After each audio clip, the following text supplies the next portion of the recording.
I know you're going to try and say it's Johnny G, the Vinyl Treasure Show, but it's 9 p.m. I delivered. It's the Relics and Rarity Show, but okay. I'm in the Vinyl Treasure studio. So once again, I'm Dave the Rave, and I gotta thank Johnny G for even allowing me to deliver 2,000 subscribers. And of course, of most of those 2,000 subscribers, Johnny, they're here because they love what you do, and I'm just a small part of it. Although I did help tonight, but a good part of those 2,000 people are because they love the labor of love that you put forth on your many shows that you do. But having sidetracked Johnny G on that because it's 9 p.m., which is my normal time for my Relics and Rarity show, which is typically on Sundays on topshelfoldies.org. I don't have cameras. Thank God. Maybe that's a good thing. But having said that, go ahead, Johnny, do your thing. No, it was he is correct. This is Dave does the his Relics and Rarity show, so he's taken over the Vinyl Treasure Studios. I'm allowing him to do that here with all these great records that I wish I had in my collection, but he did deliver, and so I said, well, you know what?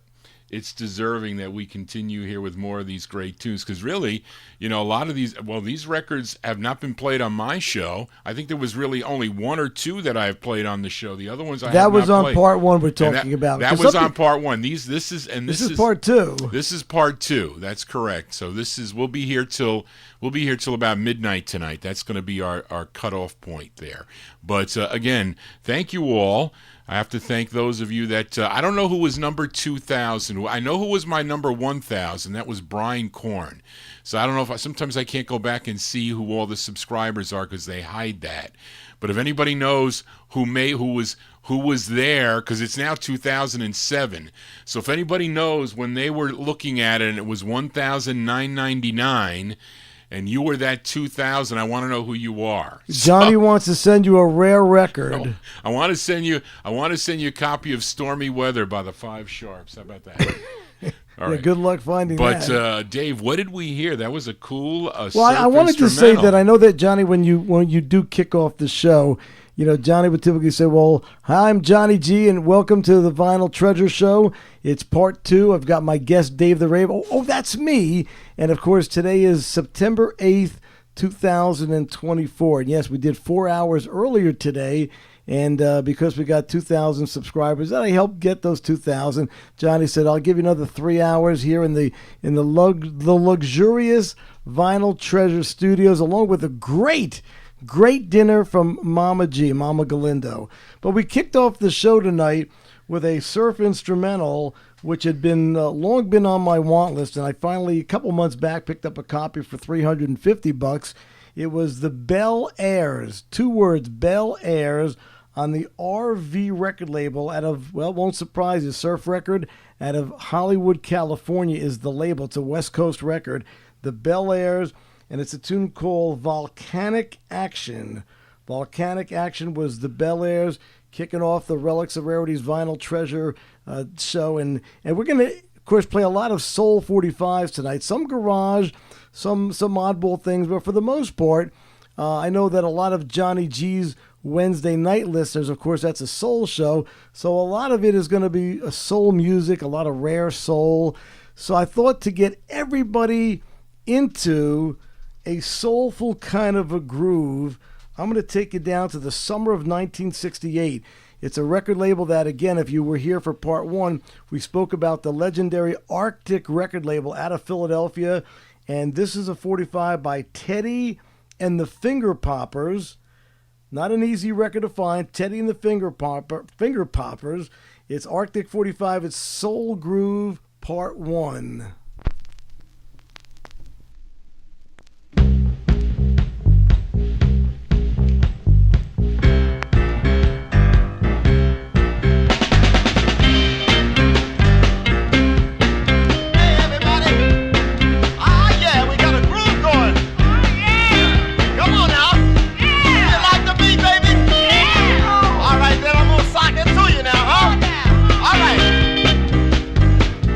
Sock it to you.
Teddy and the Finger Poppers there once again from summer of 1968 on the Arctic record label. Soul Groove Part 1, and as you can imagine, Part 2 is an instrumental.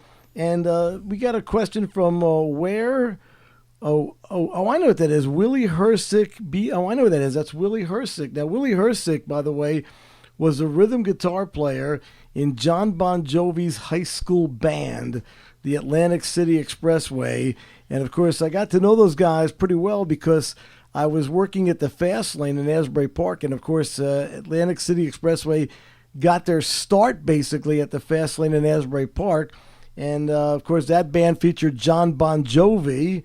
And Willie Hersick, by the way, was recently in the John Bon Jovi Hulu documentary. You know, they were, I guess, talking to Willie, obviously, about those early days with John Bon Jovi. I actually got to book John's band. I was pretty friendly with John. Did his first couple radio interviews. He was over at my house several times playing him records that his band could do. And, of course, you know, John was destined to be a star, whether he was doing, you know, heavy metal music or those hair band sounds back that were popular back in the early 1980s, or singing Barry Manilow. I mean, John just knew that he was destined to be that star. And, of course, Willie Hersick was the rhythm guitar player in that Atlantic City Expressway. And, by the way, he plays gigs, solo gigs down by the Jersey Shore area. So, Willie, thanks for joining us tonight. You look good on that Hulu Bon Jovi special. And I know you've got probably a way for people to find out if they're down in the New Jersey area where they could find you. So please type in the chat room how people could find out about you if they have any Bon Jovi questions or want to hear your band. But Teddy and the Finger Poppers was written by Soul Groove Part 1 was written by Jimmy Bishop and Jesse James. Right. Of course, Jimmy Bishop was a WDAS, which I think was part owner of this label. Yeah, we mentioned that on Part 1, but Jimmy Bishop and Georgie Woods, I think, were the two guys, I think, and I might have that incorrect, but there was definitely some Philadelphia disc jockeys involved with Arctic Records. And I know Jesse James was some kind of a producer or writer. I know he was involved with Cliff Nobles and some of those Filet of Soul record recordings. But it's a good record, and I hope it's putting everybody into a good soul groove, because you're going to hear a lot of soul tonight as I take you now to 1965. In 1965, on the Symbol record label, a record that was arranged by J.J. Jackson, Mr. But It's All Right. It's all right. Yeah. And it also says Juggy, of course, who was a big producer for Sue Records and Symbol Records. He was also involved with this particular record. It says Barnes Juggy Production. Murray. He actually owned Sue Records. Okay. He was the owner. And this is a subsidiary. And Barnes might be Sidney Barnes, perhaps. Yeah, it could be. Good guess. But I think it's a record that you're going to dig. It's by the Entertainers, once again, from 1965 on the Symbol record label, and it's called Love in My Heart.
Love in my heart.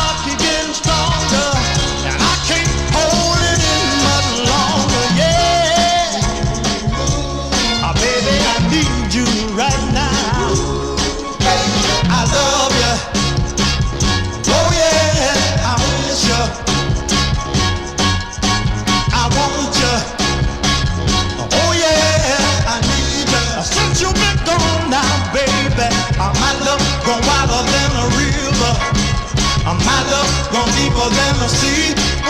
So come back, baby, please hurry and bring it home. Because this love, yeah, oh, and I can't hold it in much longer, yeah.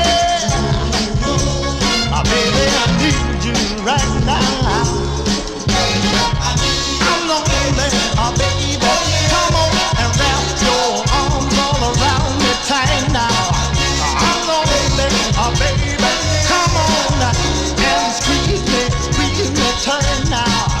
Come on now, baby. You know I miss your lips kissing me goodnight now. What a great soul 45 that is, from 1965. A 45 that came out on the Symbol record label. Once again, the Entertainers, and a tune called Love in My Heart. And I got to give a shout out to Big J Sorensen, who of course was a disc jockey on WNBC and of course CBS FM. And this guy's been in the business for a long time.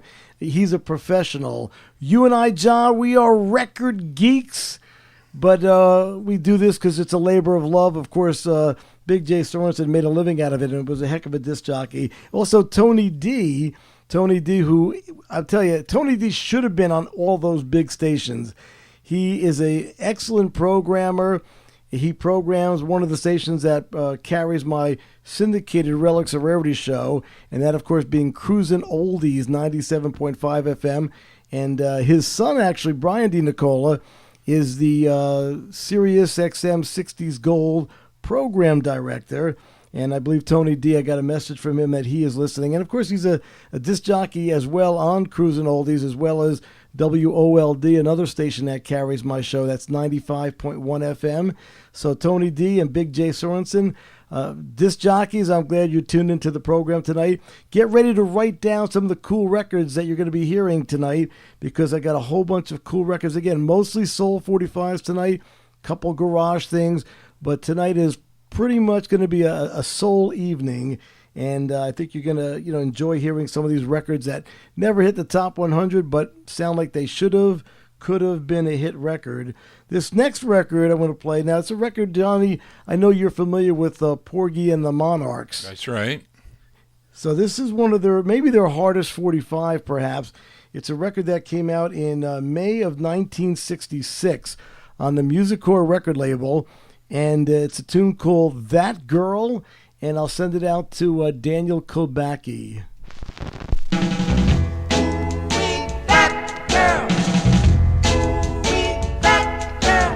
Makes me feel so proud this time she comes by. It makes me feel so good to know I'm her guy. And I wanna tell you that girl is the sweetest thing. That girl, she's my everything. Nothing I wouldn't do for my little girl.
Porgy and the Monarchs, once again, from May of 1966 on that Musicor record label, tune called That Girl.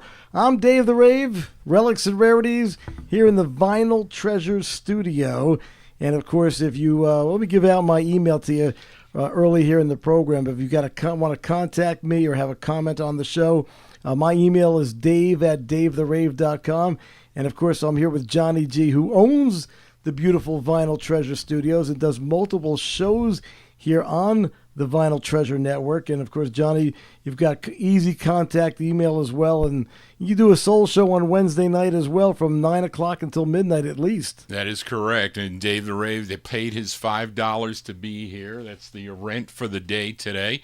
$5 to be here using the studios, Johnny G Studios. But I am the host of the Vinyltreasure Show. Been doing it since 2005, but on YouTube since 2015. And it's again showing records that I've collected all these years. It's a fun hobby to do. This is really the only time both of us really get to listen to our records to enjoy them on the shows we do. And I do 3 shows.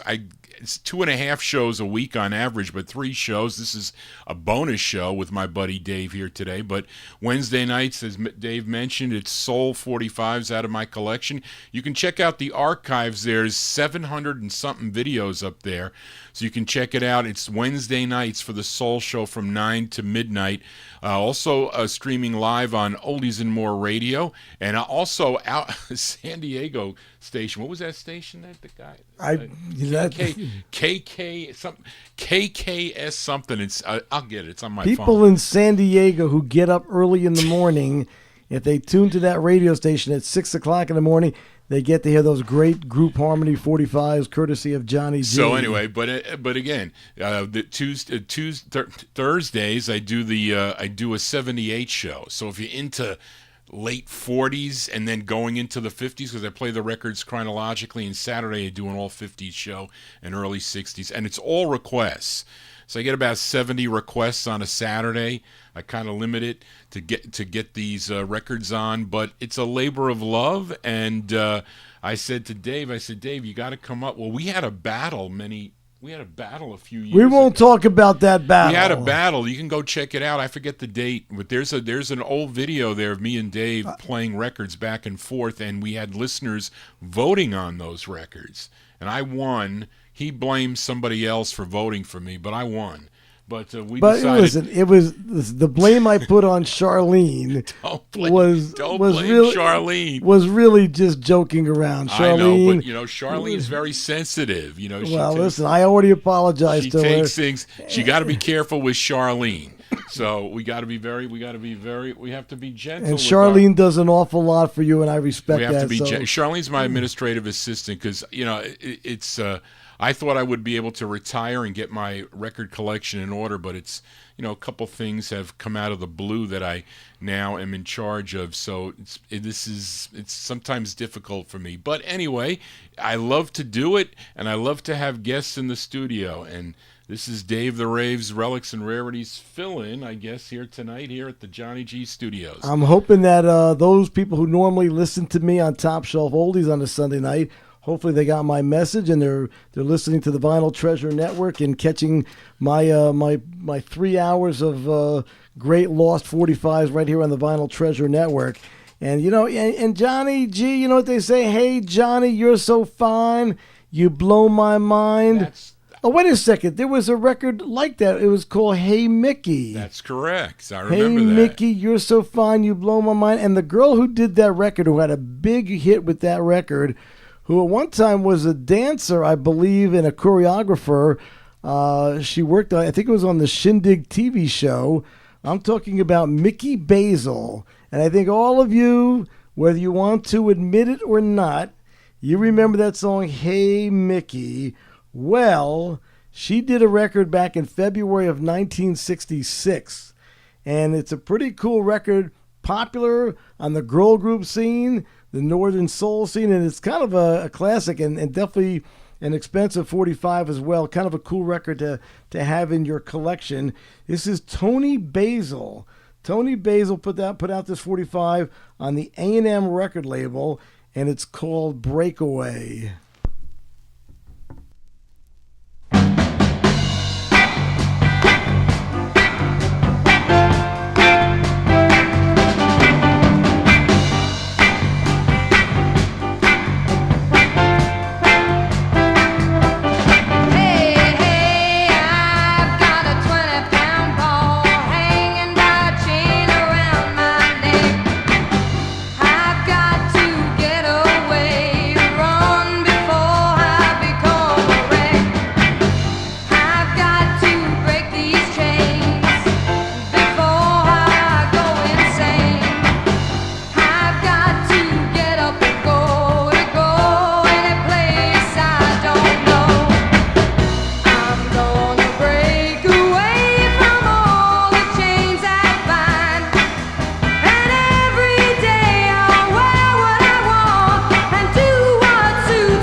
Tony Basil, yes, and of course even Jay Sorensen, WNBC, CBS FM, Jay Sorensen says, yes, Tony Basil should have had a hit with that particular record. February of 1966 on the A&M record label, and like I said, a pretty expensive 45. I actually paid $1,000 for that particular record, and it was a record was produced by Ed Cobb. And, of course, Ed Cobb was a guy involved with, many cool records from the 60s, including Dirty Water by the Standells. And it's a tune called Breakaway. So write it down and add that to your collection right next to Hey Mickey by Tony Basil. Next record is a record from Philadelphia. We played some Philadelphia Soul earlier today, both on part 1. Part 2, we played Teddy and the Soul Poppers earlier from Philadelphia. Believe it or not, this is a record from Philadelphia. It's kind of a garage sounding record, and it's a very cool 45 though, and it's not cheap. Also, it's another expensive 45. It came out in 1966 on a record label called East Coast Records, and it was a product of Cuppy Records. And of course, you have Delights. Right. The Delights on Cuppy. Do you have that record? I do not. Okay. I need that record. Well, I was lucky to find that record. I got it from a Group Harmony guy for $5, but it's not mint, but it's decent. It sounded good when you brought it to my house back in August of 2005. Johnny G was a guest on my Relics and Rarity show, and that was one of the records that he brought down to play that night that I still have not been able to find a copy of that record. Well, listen, that is one of the bigger it might have gone down. It used to be, what, $5,000, I think, at that record? Now I wasn't aware of that, but it's still around $2,000. It was at one time selling for $5,000, but I was like shocked. Did you get the phonetics yet? Either the phonetics on Trudell? I have phonetics on Trudell, but not the one that you played on the last show. Greg wanted that out of my collection. I don't think he ever got that record, but this record is by a group called the Snaps. The Snaps, once again on the East Coast record label from 1966, and it's a tune called Polka Dotted Eyes.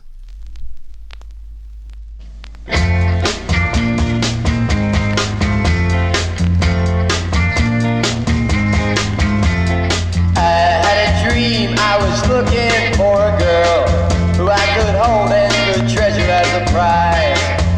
In my long, lonely dream, I took a whirl through a bright colored land of floating in the skies.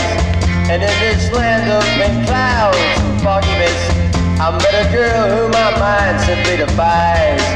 I'm telling you, you have never ever been kissed till you've gazed into polka-dotted eyes. Talk about my baby, big black, brown, blue, yellow, pink, polka-dotted eyes. Talk about my girl, big black, brown, blue, yellow, pink, polka-dotted eyes. I can't believe you. Ow, hey! I told her that I would take her back home with me. Sadly, she told me she could not depart. Five-colored tears slowly ran down her orange face. Knew if I left, I'd break her purple heart. Oh, talk about my girl. Big black, brown, blue, yellow, pink, polka-dotted eyes. That's my baby. Big black, brown, blue, yellow, pink, polka-dotted eyes. Can't believe you. Oh no. Oh. As I looked around, I could see that her pretty world was fading and shrinking and slipping out of sight. Before I could press her green lips back to mine once more, left alone, standing in the dark black night. Oh, where's my baby? Big black, brown, blue, yellow, pink, polka-dotted eyes. I love you. Big black, brown, blue, yellow, pink, polka-dotted eyes. I can't believe you. Where's my baby? Oh. I was left alone, standing in the dark, wondering where my baby was. Was she gone? I said no! Not my baby! Oh no! Not my girl! Black out red! Blue! Green! Yellow! I want my baby! Come on back home! Where are you, baby? Oh, green! Blue! Purple! 1966 for that particular 45. They're once again on the East Coast record label. Those are the Snaps, and I know that's a pricey 45, although I actually got a pretty good deal on that record a long time ago. But I noticed that I really got a good deal because that's an expensive and hard to find 45, as most of the records I brought with me tonight. The Snaps and a tune called Polka Dotted Eyes. And I think it's important to note that the show that I normally do, Relics and Rarities, once again, it's Sunday nights, not every Sunday night, which is why it's important that you follow me on my Facebook page to know my exact schedule and the different shows that I do, both on radio, on Sirius XM as well. But the show that I normally do is sort of like a combination of soul, garage, surf, girl groups. You know, I play a lot of different things, although tonight I'm playing primarily soul 45s, but not exclusively. And as you can see from that last record, it's just a cool garage sounding 45. The Snaps and Polka Dotted Eyes. Well, I'm going to take you now to 1967. And in 1967, on the Keymen record label, there's a group called the Fidels, which I know Johnny G is probably familiar with the Fidels because they had a lot of records. I think, Johnny, that would be in your collection, the Fidels? Yeah, but I don't know if they're the same. The Fidels on Imperial, I think, Reed. Isn't that the same group? I don't know.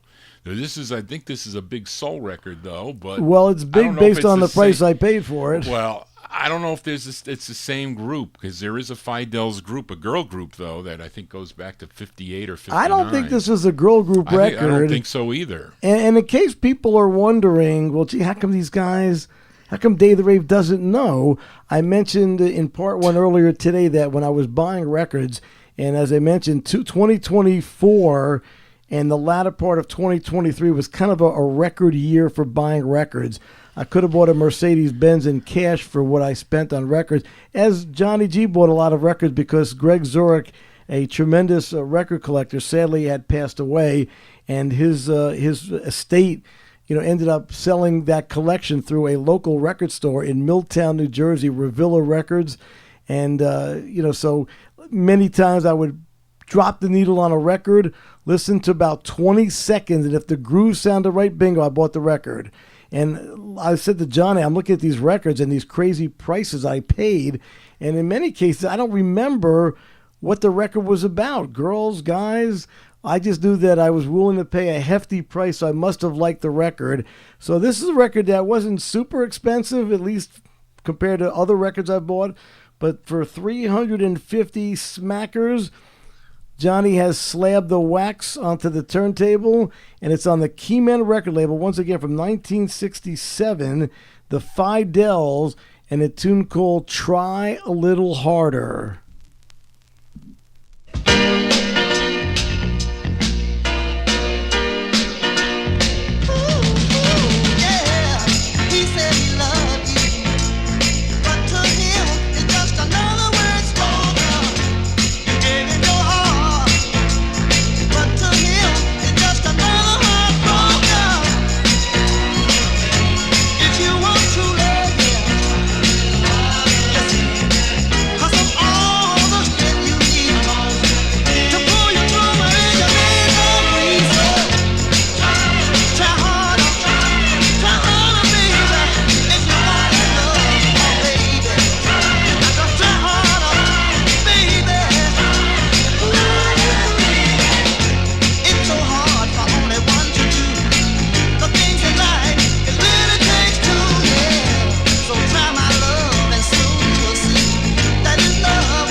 Sound of the Fidels, once again on the Keyman record label. A great soul-sounding 45, Johnny G. Yeah, well, I'm going to take this record, okay, Dave? I'm going to take this record and put it in my pile. Oh, okay. Well, listen, I've got that Cuppy record over here that I found. You don't know where it is. In my pile. You don't know I'll where. find it. No, you won't. You won't find it. Although I did make a sale tonight. Yes. Johnny G agreed to take for $400 that Carl Spencer 45 Cover Girl on the Rust record label. So I am going to take that record and the money from that and put it towards the 45 that I'm picking up tomorrow. The 45 by what did I say, Harry Moon or Wally Moon? It was somebody. I don't know. You checking it? Yeah, well, it was a record that here it is. The record that I have picking up tomorrow for $2,300 is by Harry Moon and the Fide, Fide, on the Sin record label, a tune called Woman's Man. So the next time I'm up here, that'll be one of the records I bring. And, of course, I'll probably end up spinning it on one of my Sunday night shows or my syndicated radio show. But I've got a couple other records I'm picking up tomorrow. That's just one of them, Harry Moon and the Fide. But I don't have that one with me tonight. That's coming into my collection tomorrow. So we'll have to hear it next time, maybe in December. Okay, that's my birthday month. But once again, so that last record though was the Fidels on yes, Keyman. no, that's a good. I think that's a pretty boss record. It was produced by Bob Relf. So I know I've got records by Bob Relf, some pretty cool Soul 45s that Bob Relf did. I think on Transamerica, I want to say. Bobby Relf was the lead singer Harlem of a group Shuffle called, guys, right? Well, the Laurels, too. But he goes back to the 1950s with the Laurels that I feature on the Saturday night show. Right.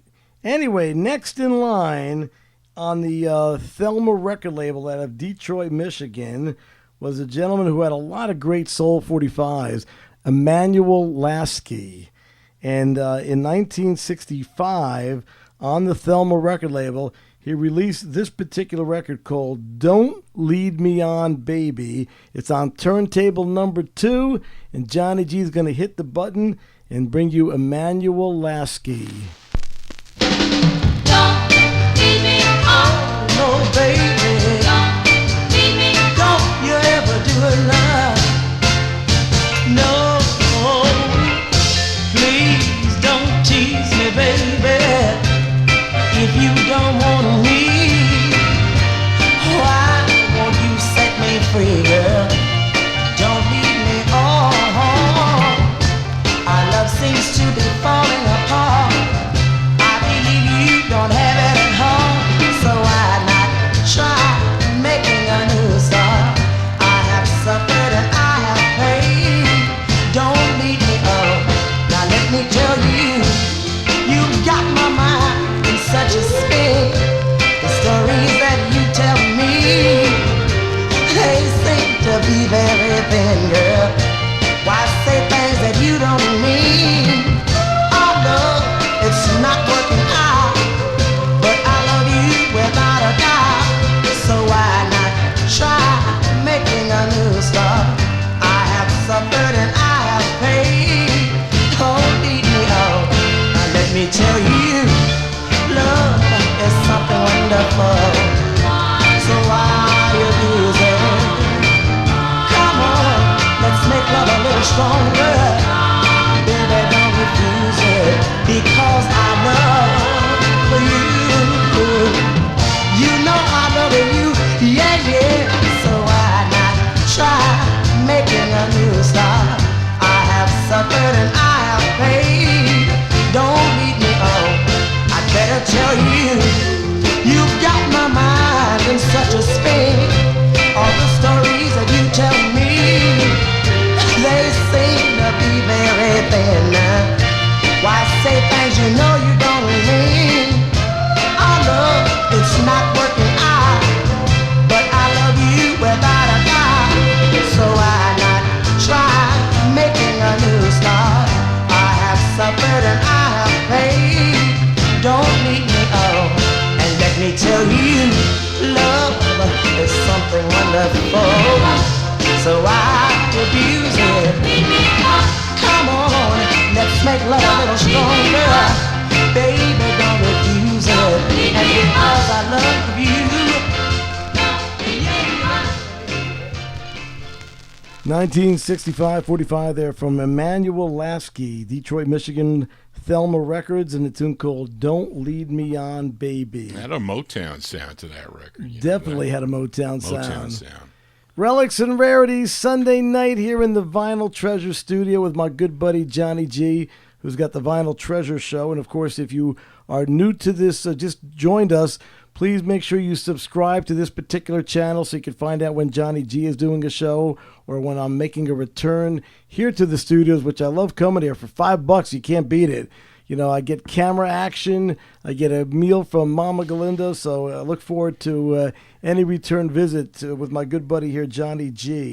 And Dave offered dinner, believe it or not. He really did. I wanted to bring dinner because last time I was here, Mama G gave me a great meal. I wanted to pay it back in somehow, but because Johnny G is on his Weight Watchers diet program, I was told not to bring any great food tonight. Although it wasn't, it's not that it's not, because I lost. I think I'm 22 pounds down because I was having trouble. You know, and I had to lose the weight. It's not, believe me, I've been there and I've done that, so I know what to do. But when you get older, it's no fun getting older. At least for me, it ain't.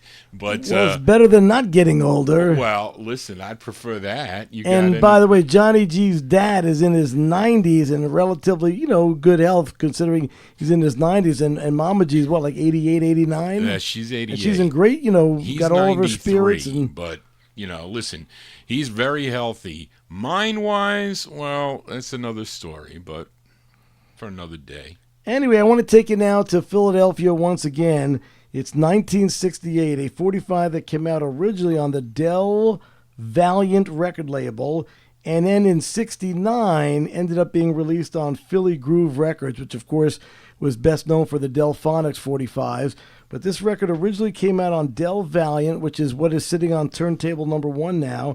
It's a song written by Norman Whitfield and Barrett Strong, who of course wrote a ton of records or performed great records, as Barrett Strong did for the Motown record label. But this is Mary Holmes and a tune called I Need Your Lovin'.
I should send it out to my girlfriend Fern, right? I need your lovin'. That is, once again, Mary Holmes, Holmes, Mary Holmes, on the Del Valiant record label originally, and then later pressed by Philly Groove Records. And I know there's some discussion going on as to who did that record originally. Joe Bet. So I know I have this by the Temptations. Well, it's a Norman Whitfield Barrett Strong record. I'm just saying, when she was singing it, I said, wait a minute, I know that. So that verifies it. But was there a 45 then by the Temptations? It's a flip side with I think Eddie Kendrick's on lead. It does lead on it, which I have. I played my flip side, so I know that.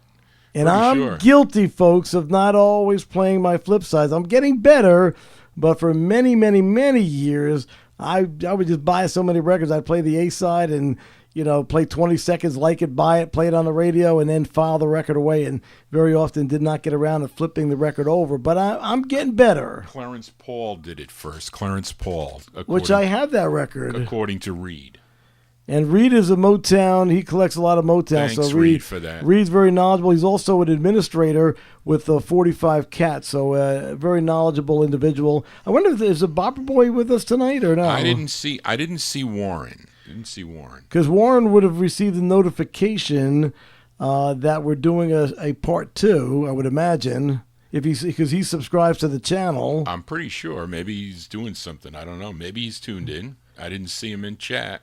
And we have, let's see, taking a look at chat. There are people who I'd love to see join me on a Sunday night on Top Shelf Oldies from 9 p.m. until midnight. And again, because I'm not always on Sunday night, I would suggest please go to my Facebook and like the page so you kind of know what's going on with my radio show. That's Dave the Rave, Relics and Rarities. Like it and follow it on Facebook. But I love seeing guys that I recognize. Well, you Rob. will. I'm going to show you what to do, Dave. There's a thing on the if you can on the top there. If you put your cursor to the top here, you'll see the participants. There's a way so you will know. Up here, there's 3 dots. See that? There's 3 dots up to the right. Can you see it on your PC? I'll show you. Well, I'll show you what to do. Yeah, you show me. After we play this record, and then we'll be able to announce who's in the chat room. Okay, well, this next record is going back here to 1964, February of 64, and it's a 45 by a guy by the name of Paul Sindab. Paul Sindab on the Power Tree record label, and it's a tune called I Was a Fool from February of 64.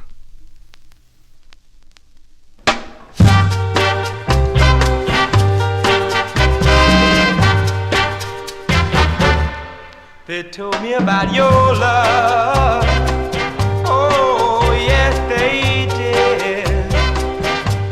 They told me about those eyes. Oh, yes, they did. But I'm so sure of myself.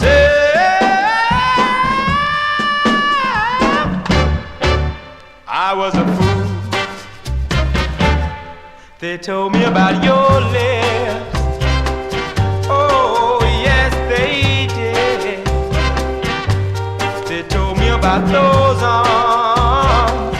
Oh, yes, they did.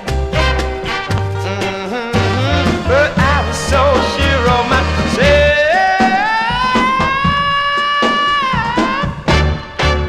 I was a fool.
I Was a Fool. Once again, going back there to 1964, February, pre-Beatles. Well, actually, no, I guess the Beatles were just appearing on Ed Sullivan, so I guess that record had little chance of going anywhere, at least a much more difficult chance. But it's, once again, Paul Sindab on the Power Tree record label, and a tune called I Was a Fool. And Johnny's going to rattle off some of the names. I want to thank some people. I want to just quickly, if I could, mention, let's see, Abe. Is that like my brother Abe? I don't know. It says It says Abe Lincoln. does your brother haven't come in on there, but we got Abe Lincoln, Big Dave Swinger, Empty Glass. Grammy is in the chat. Lenny G, Miami Santi, Randy Price, Reed King, Record Hound Darren, Rob Balboni, Roberta, Adrian, Siegel Rock. We got Fred Clemens. We got Doug, Tim Jackson, and Timbo C.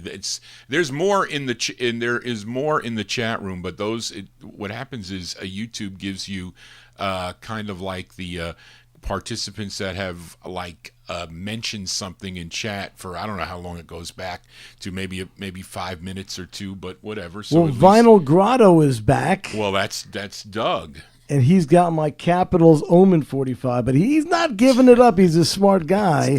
Sarai Martinez, maybe you mentioned that. Tim Jackson, who, of course, I know from the days at Rutgers University. I saw Tim Elliott. I'd mentioned Tim Elliott. Tim Elliott, who I first met through Michael Smith, who does a computer tech show, and I used to do some guest DJ on that computer tech show, Mike's Tech Show. I believe that's where I first met Tim Elliott, somebody by the name of Empty Glass. And, of course, I do apologize if I'm missing somebody. As I mentioned earlier, Byron's in chat. We haven't seen Byron in a while. By looking and focusing on my boxes of records to my left, I'm sometimes not able to catch everything in the chat room. And somebody mentioned here that I read their mind, and it's funny because I did say to Johnny G when we were watching back part one that the microphone was kind of blocking my face. So somebody actually said we read their mind. I'm glad you moved the microphone slightly to the right. That might have been the Vinyl Grotto that said that, perhaps, or maybe it was somebody else. But anyway, we're having a blast tonight, Johnny. Yes, we are, we're Dave having the fun. Rave. Thank you for being here, making that long trip from Freehold, New Jersey. I also want to say hi to some people who are sending me messages. Cheryl Thompson in Duluth, Minnesota. I love this. She's so cool, Cheryl Thompson, because often I'll play a record and she's quickly in the Apple iTunes store buying the MP3 of these rare 45s that I'm playing. Also, hello to Michael Nardella, a fellow Beaver Brown, John Cafferty fanatic, as I am as well. So, Michael, if you're tuned into the program, hopefully you'll find some great soul 45s that you've never heard before, because Michael's a collector and he loves soul music. So, great to have you perhaps tuned into the program as well. This next record, John, is from August of 1968. Okay. And I got to be honest with you, I might have this wrong, because this is a record that I listened to for about 20-25 seconds, as we spoke about earlier. I said, I like the groove. I'm going to buy the record. Not a cheap record, $850, but I don't recall what side it was that I liked. The A side of the record, actually, is a tune called Take My Love, but I think it was the B side that I actually liked the groove best and ended up buying this particular record on the All Platinum record label out of Englewood, New Jersey. The group is Willie and the Mighty Magnificents, and hopefully I've got the right side, the side that got me to spend $850 smackaroos. This is a side called Check It, Baby.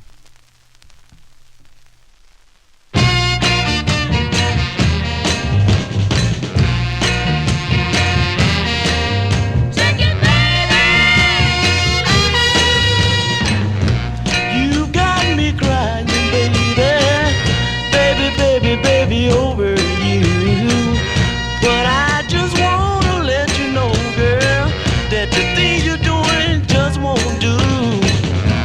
And I've got to say, you better change your way. Check it, baby, you better watch out now.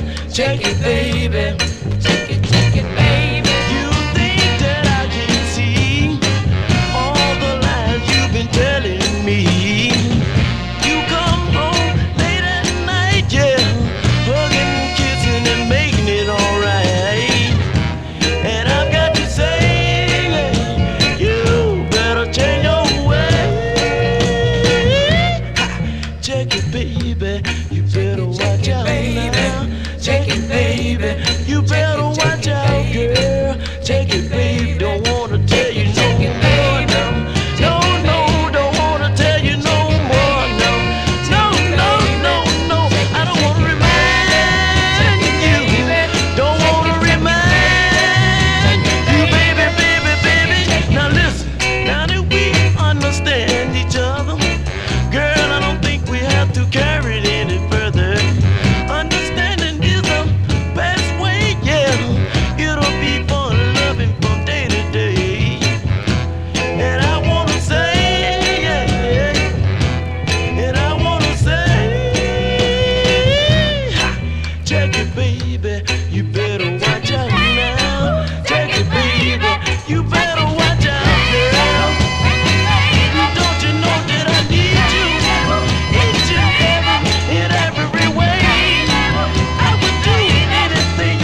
Well, that very well might have been the side that I bought it for, because I'm digging on that record, and I hope you are all digging on that record as well. Once again, Willie and the Mighty Magnificents from the summer of 1968 on Englewood, New Jersey's all-platinum record label, and the tune is called Check It, Baby. There you go. And you know, what was the big hit on All Platinum, Mr. Dave the Rave? Well, it was at the Moments. Was it the Moments? Didn't Sylvia Pillow Talk, was that on All Platinum? No, well, the way I'm thinking about was, wasn't it? Oh, Donnie Elber was on there as well. Where Did Our Glove Go? I think that was Donnie the first. Elber. That might have been the first hit on the label. I think. Well, that's the first big hit that never made it as a hit. I like that. I like. Correct. Well, yeah, but it's a B-side, so I don't know if it would have been played. They probably were playing the other side, Take My Love. Which I don't know if I ever played. Remember I mentioned before that I was pretty bad about not playing the A-side or the other side of a record? I played Check It Baby, and I said, okay, that goes in my pile of records that I'm buying. Well, you get some slack, because when we were testing the records there, sometimes for me, if I heard one side that I liked, I just put it in the box. Well, that's what I did. I was doing, and that's what you did. I heard Check It Baby. I mean, I had no idea. And Johnny was at the store. He knows what I'm talking about. We would pull out a record that we like and put it in our pile. We had no idea what the price tag was on the record. We would then bring our pile of records up to the main office of the store, Revilla Records and Groove, great place in Milltown, New Jersey. And, you know, he'd come back with your pile of records maybe 30 to 45 minutes later, and that's when you would find out what the price of the records were. Right, and you were either going, oh, my God, oh, no. But most of the time I wasn't doing that, Dave. I was saying, ooh, this is nice. This is well, good you price. were buying Group Harmony This records, and let's just say that you got some pretty good deals. But if you were buying Soul 45s, you were paying top dollar. That's correct. That's the old thing. So if you really, really wanted the record, you know, which like you did, you're going to go for it. Now, this next record is another one that I might have the wrong side, because I don't recall what 20-second clip I heard. Was it the A side, the B side? But I'm guessing, and I might be wrong on this one, this is a 45 that came out in 1967. It is by Danny Woods. Danny Woods on the Smash record label. And the side that I'm going to take a wild guess on is a side called 90 Days in the County Jail. Danny Woods.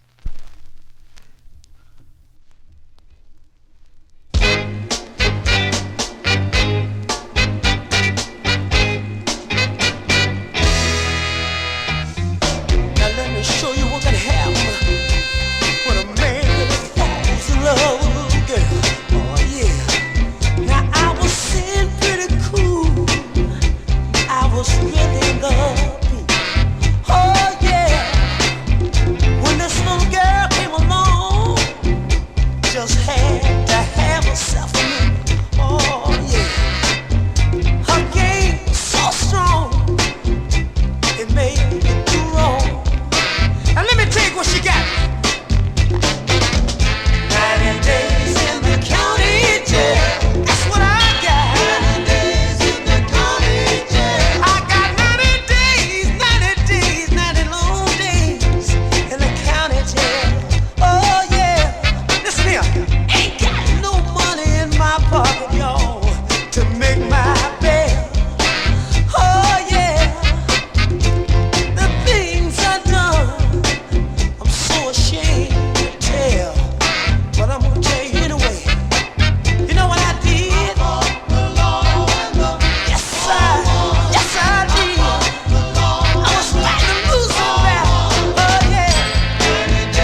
from 1967. Now, Record Hound says it's got a Curtis Mayfield kind of a feel to it. I'm hearing more like Arthur Conley and Wilson Pickett for that particular record there. But it's, once again, it's Danny Woods, and it's on the Smash record label. Tune is called 90 Days in the County Jail. I noticed that somebody had made a comment in our chat room. And by the way, if you're not following chat, you might want to do that, because we've got a lot of great folks out there that, know a lot about the records, and I'm sure there's things I could learn from the chatters about the records that I'm playing. But Michael Ryan said, produced by the great bass player Bob Babbitt, and I'm honestly not really familiar who Bob Babbitt is, but thank you, Michael Ryan, for picking that up. Maybe you've got the record, Michael, or maybe you have good eyes, and when Johnny G held up the record, you were able to see that the record was indeed produced by Bob Babbitt. No, they have good eyes. I'm telling you, Big Dave Swinger is another one that, because when I show the records up, sometimes, depending on how big your screen is, sometimes the records are clear. It depends the color, and you see, if I have to turn, when you see me turning the camera down, it's because it doesn't focus. This webcam with the newer models are like horrible. They don't focus that well. So if it's too big of an area, it doesn't do it. So I have to put it down and they can see it better. But some people that have really big screens, they can see these really clear. So they see all the writing and whatnot. And so they're pretty hip. These the people in the chat room, they are hip. Well, speaking of hip, there's a record that may look familiar to you on turntable number 1, John. Yes, I have to say this is the first record that I ever got rid of that I only had one copy of. Is that right? That is correct. Well, I believe that you received another record that I only had one copy of. Believe me, I'm happy. I'm happy that the transaction happened here. But it was funny, Dave. We told this story before, but you can tell it. I think we have a lot of new listeners here. About 10, 12 years ago, I'm only guessing, a guy that I used to buy records from, I mentioned him in part 1 today, Don Parker. He found a record by John English III and the Heathens on the Sabre record label. He put it up for sale on eBay, and the record sold to Mark Taylor, who's a giant garage record collector from Australia that paid silly money for records. And he bought the record for $7,500. And, Johnny and I would always talk records, and I said, Johnny, did you see that record? I think I bid like, $3,000 on the record, and I got blown out by this guy in Australia, Mark Taylor, who bought the record for $7,500. And he says to me, Johnny says to me on the telephone, he says, well, what was the name of the artist? I said, well, it's a garage record. You're not going to have it. He goes, well, I do run the Sabre label, maybe. I said, John, you're not going to have this record. It's a really rare garage record. I said, well, look, it's by John English III and the Heathens. Let me go check. And I'm thinking to myself, what a waste of time this is going to be. He comes back, he goes, is it called I Need You Near? And I said, John, you're looking at the finished auction on eBay, I'm sure. He goes, no, I got it in my hand. I'll play it for you. And all of a sudden, he starts playing this rare garage record over the telephone. And I'm like astonished. I think I might have came close to falling out of my chair. I couldn't believe that John had this particular record. And of course, he's not, garage is nowhere near the top of his list of records that he happens to like. So I was like, oh my God. I said, I'd love to have that record. Wow. He says, well, there's a record that I'm looking for. If you could find me the endorsers on the Moon record label called Cryin', I'll trade you that endorsers record for the John English record. And for at least 10 years, anytime I would come across a collector that might have had some Group Harmony records, I would always ask him, hey, do you happen to have the endorsers? Do you have the endorsers? Well, when Greg Zorich sadly passed away in last year, I knew that the endorsers was in his collection. So I made sure that I got a copy of the record. I paid $2,800 for the record, I think. No, maybe I think a little less. $2,500. Yeah, okay, $2,500 for the record. And of course, I immediately called John and said, okay, if you're still going to honor that deal, I've got the record by the endorsers, which, by the way, somebody recently offered me $10,000 for the record. But in any event, What's that? It was 5? It wasn't. No, he offered me 10 for that record. 10? Yeah, I'm not, CV. I'll leave it at that. Okay. But in any event, it's okay because both of John and I are both happy with the deal, and quite frankly, the Endorsers record, John could probably maybe the John English III and the Heathens, I could get something more than I could get good money for that record as well. I mean, both Val told me 5, I think, for mine, but okay. 5 for what? 5 for he told me at least 5 for the Endorsers. Well, maybe that's what he was willing to pay. But and he's usually high. Yeah, well, CV had it high on his list. But in any event, we both were very happy with the trade. I am. I hope you are as well. I'm just I'm just looking at the record. It just looks nice. I'm glad it's coming back. Hey, it has, there's a form for it here. It fits the form. It used to live here. It used to live here. It lived here. It used to be in New York. Now it's in New Jersey. Right, and it lived here for a longer time than the Endorsers lived in the No Static Attic. That's correct. We'll call it that way. So in any event, in this trade, I gave him the Endorsers' Crying on Moon, which is a great group harmony record, by the way. And I, in turn, picked up this great garage record, John English III. It came out in May of 1965. John English III was a California-based band, North Hollywood, California. John English III and the Heathens, and a very highly collectible garage record. The tune is called I Need You Near.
Come on, give it, let's rock out!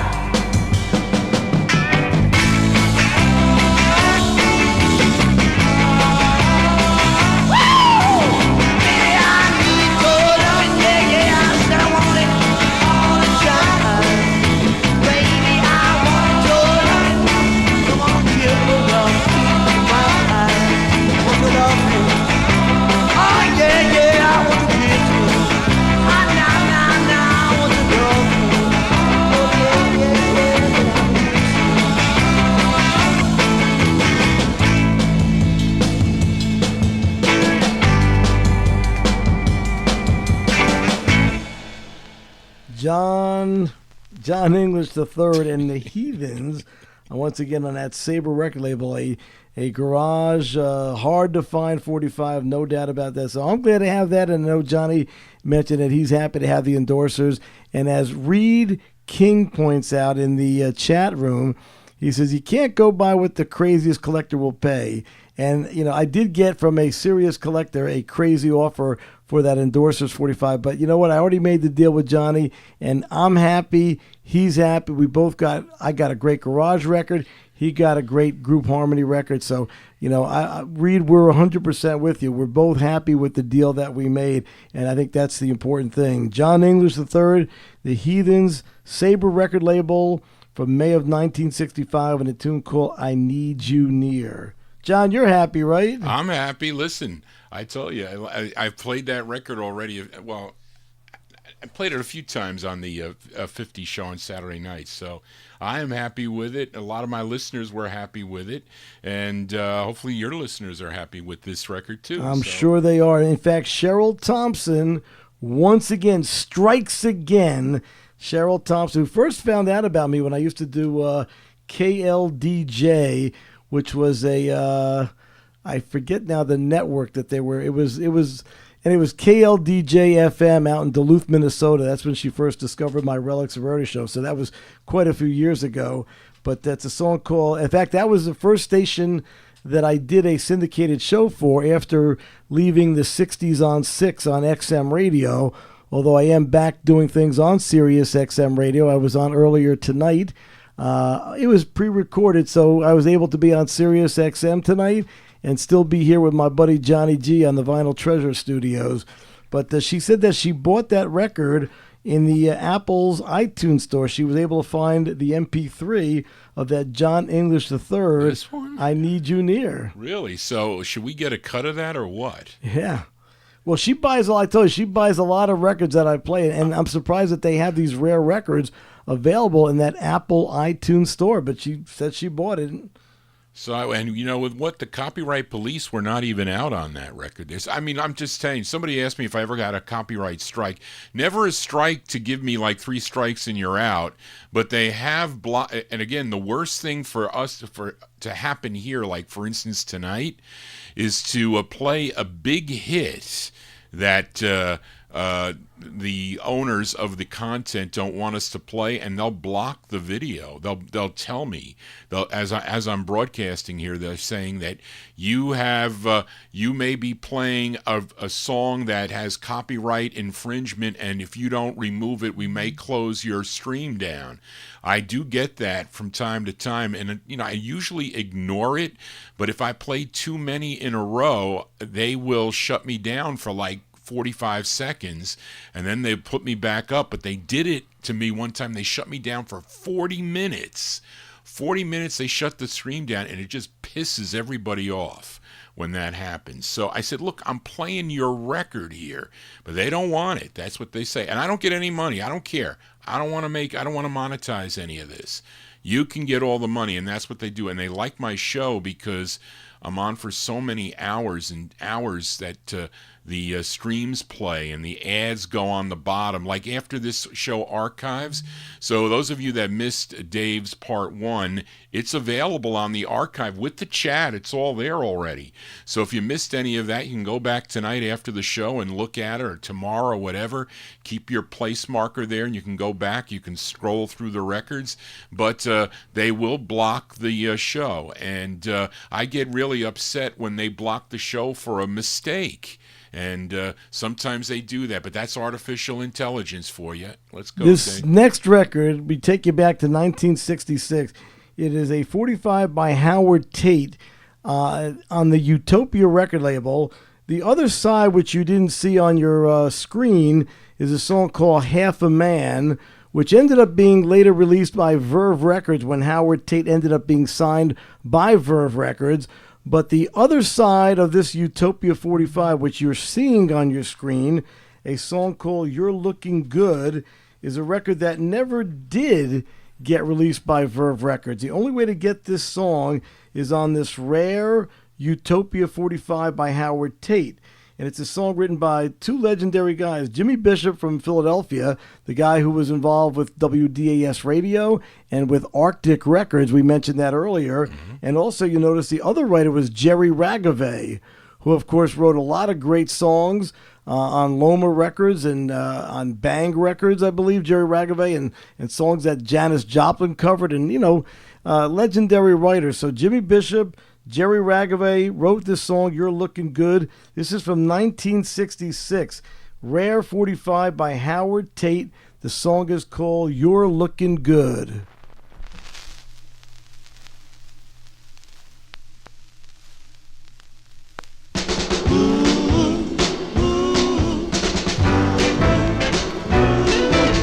I can't stand it no more, watching you walk across that floor. You so much woman, baby, no if or buts or maybe. Sweet little thing, would you be so kind? Give me your phone number and I'll call you sometime. Because you're looking good. Looking good. You know you're looking good. Looking good. Oh, looking good. Looking good. You know you're looking good, baby. You make an old man a bold man. You make a young man a scheming plan. You deserve the name of queen. You got something I've never seen. Sweet little thing, would you be so kind? Give me your phone number and I'll call you sometime. Because you're looking good. Looking good. Oh, looking good. Looking good. Oh, looking good. Looking good. You know you look so good, baby.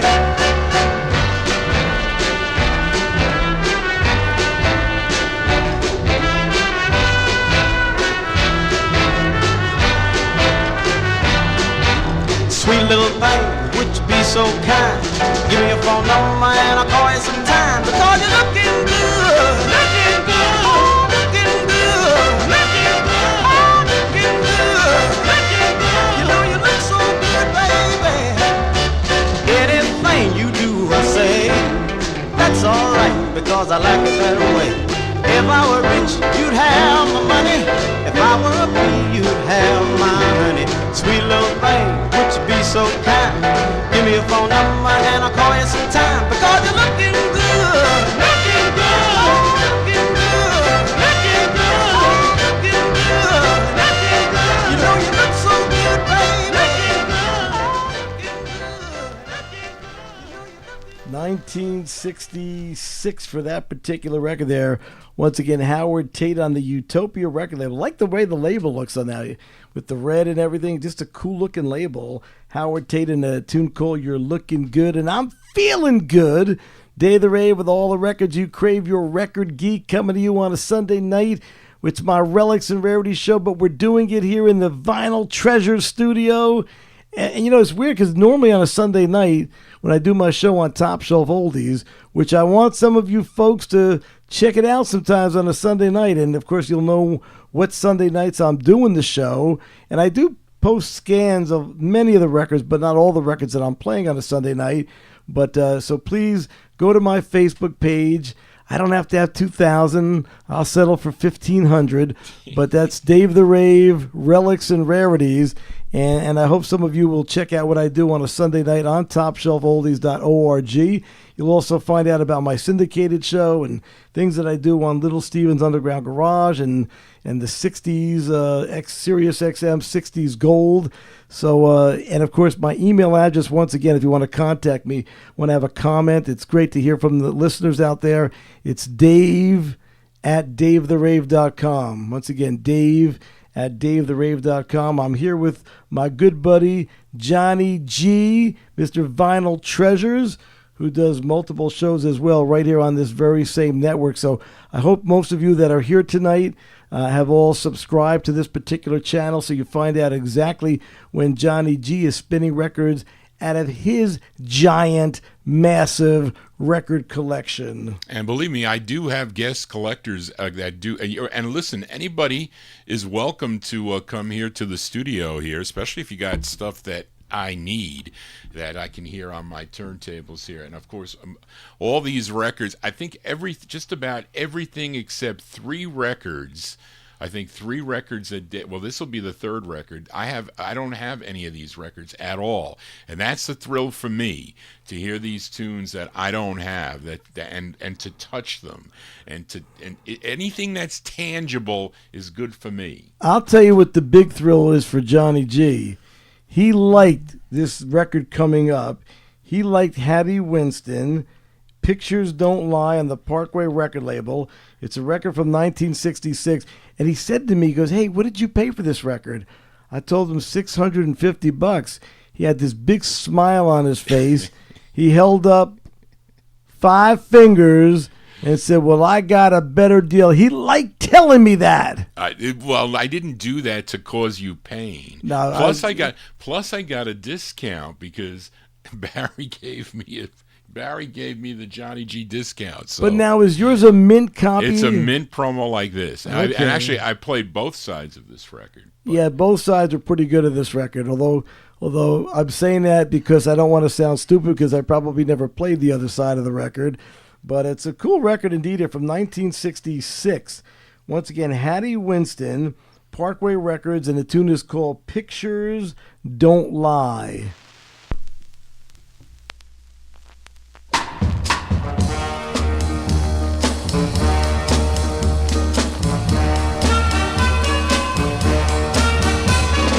People say that pictures don't lie, and the people say that pictures don't ever die. If a picture can live forever, then tell me why can't our love? People say a heartache will make you cry. I've had one since you told me goodbye.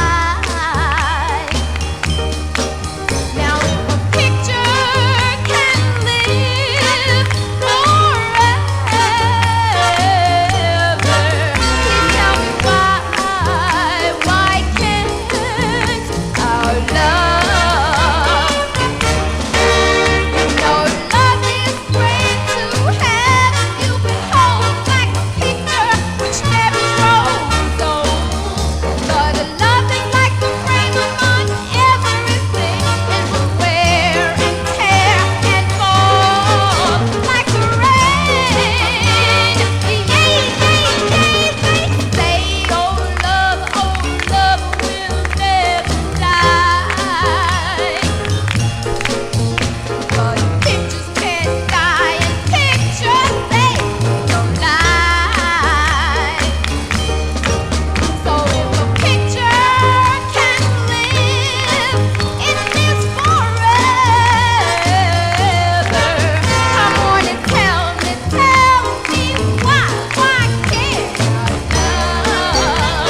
Come on and tell me why can't our love? Just one more time, tell me why can't our love? Well, the nice thing about, of course, being here in the Vinyl Treasure Studios doing my Relics and Rarity show is the title of that record, Pictures Don't Lie.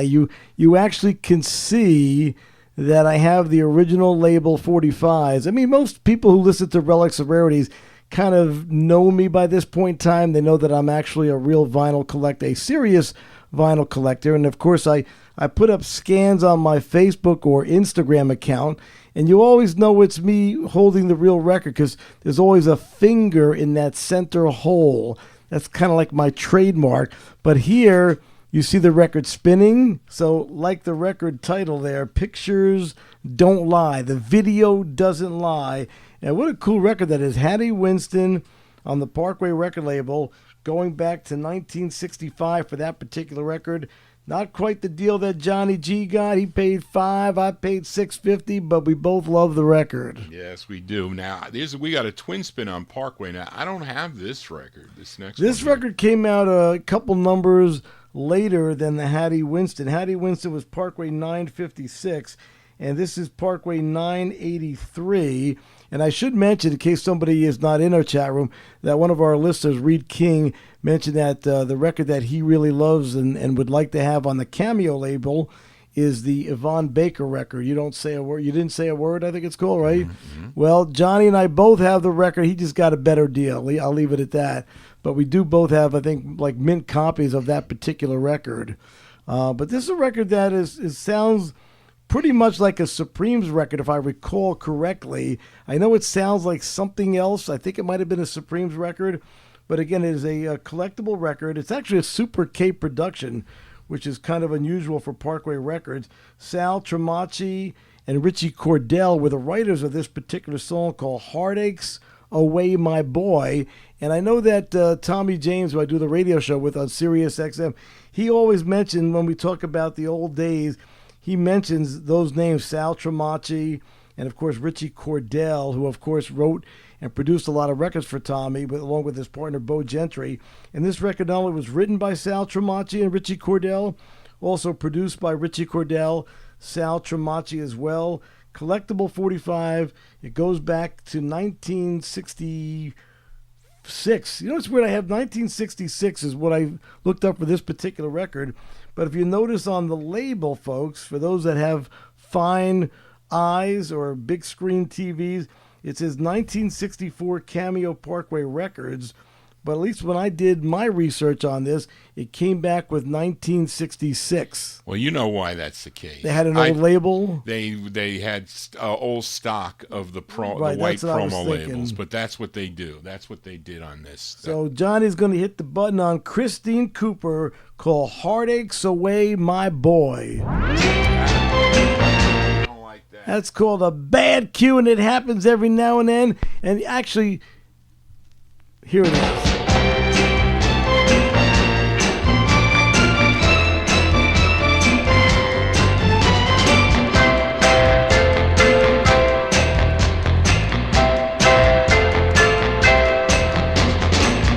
Never thought you'd come and rescue me, but here you are, my love, giving me your love, not sympathy. Oh yes, you are my love. Suddenly I see the light of love shining through this night. My love, you take the heartaches away, my boy. Heartaches away. You take the heartaches away, my boy. Heartaches away.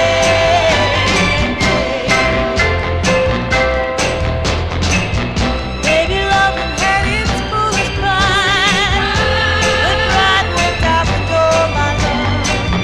While the moonbeams kiss the evening time, you kiss me on the shore, my love. Heaven knows of all my love for you. Hold me now and love me. You take the heartaches away, my boy. Heartaches away. You take the heartaches away, my boy. Heartaches away.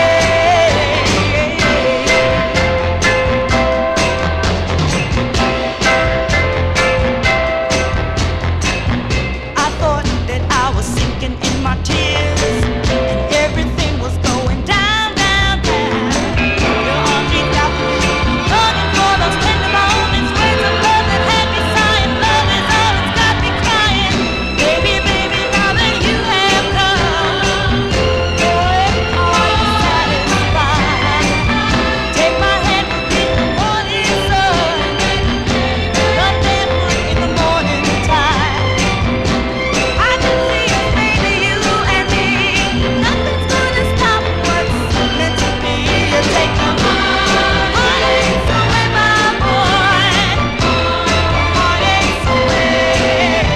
The heartaches away, my boy. Heartaches away. Sound from 1966 on that Parkway record label. Christine Cooper, Super K Production. That's so cool and kind of surprising to me. But a tune called Heartaches Away My Boy. Stop in the name of love. He definitely had that supreme sound. There's no doubt about that. But glad to have that 45 in my collection as well. I'm Dave the Rave, here with my buddy Johnny G. It's a Sunday night, which is a normal night for me to be playing records on the radio. Typically on the radio on topshelfoldies.org. But even happier to be doing it with cameras and with my good buddy Johnny G right here on the Vinyltreasure Network. With 300 people watching, so Well, that's very cool.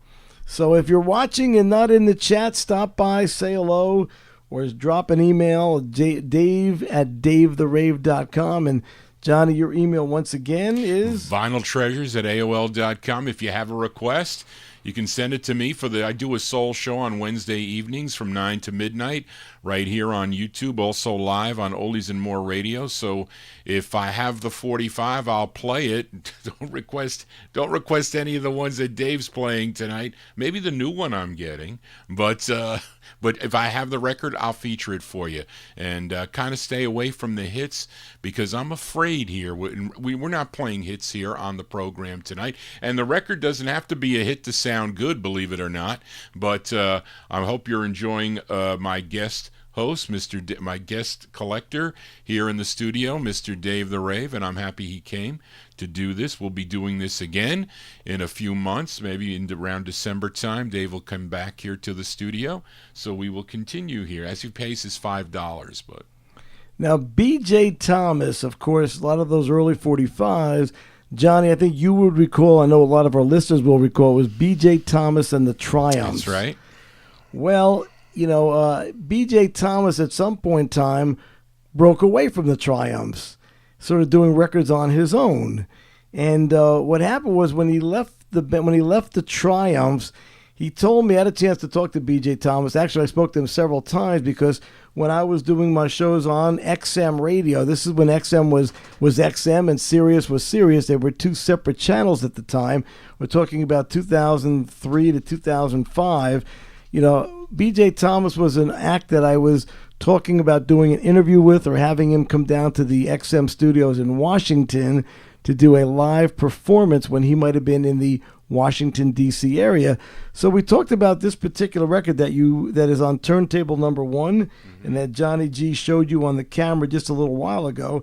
This is simply the Triumphs, but it's not B.J. Thomas. It's just his band, because he told me that when he left, the band wanted to continue making records. So they continued to make 45s on that Pacemaker record label, which was a Texas record label. Mm-hmm. And the keyboard player, and I forget his name, I had it written down at one time from many, many years ago, but the keyboard player wanted to continue making records, and they wanted to go into a garage type of a sound.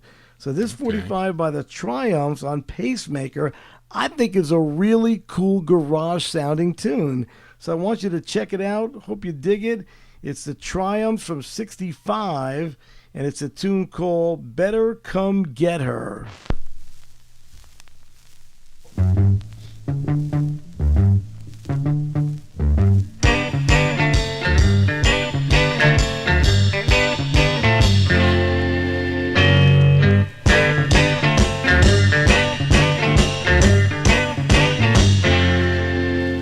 Here you're looking round for your baby. I tell you she's come my way. She's so fine and she wants to be mine. You better come get her. If you want her, better come get her, or you might lose her. Oh, should have known better than to hurt her. You're gonna be sorry she cried. You want her, better come get her, or I might take her. Oh.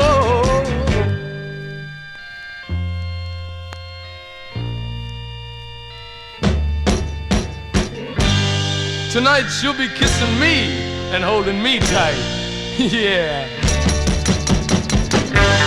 Man, you were a fool to ever let her out of your sight.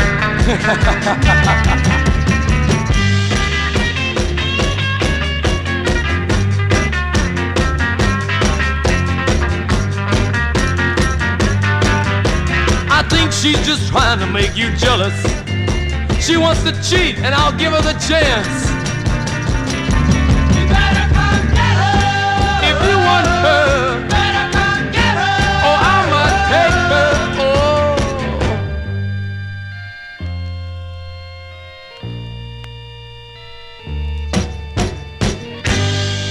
Who you kidding, man? What are you trying to do, loser? This is your last chance. Or maybe it's too late already. If you want her, or you might lose her, or I might take her, or I might take her, or I might take her. from 1965. And yeah, I play a lot of garage on my Sunday night show, and even on my syndicated show, I play soul, I play garage, I play surf. Basically, dealers used to love selling me records because I would just about buy anything, and they'd say, well, what do you like? What do you collect? And the answer was always anything that sounds like it could have been played or should have been played on Top 40 radio back in the 1960s. That's the kind of stuff that I'm looking for. And that's just a record that I dig on that Pacemaker record label from 1965. Once again, the Triumphs might have been the first record that they did after B.J. Thomas left to go make records on his own. And it's a tune called Better Come Get Her, the Triumphs from 1965. And staying in the garage vein, this is a pricey garage record, but I dig it. So let's do another garage song, and then we'll get back into some soul. This is a 45 that came out on the Julian record label, which was a record label out of Wenatchee, Washington. West Coast record label there. Pacific Northwest, I guess, is more appropriate to say. Wenatchee, Washington, Julian record label. Group called the Talisman, and a tune called She Was Good from June of 1966. She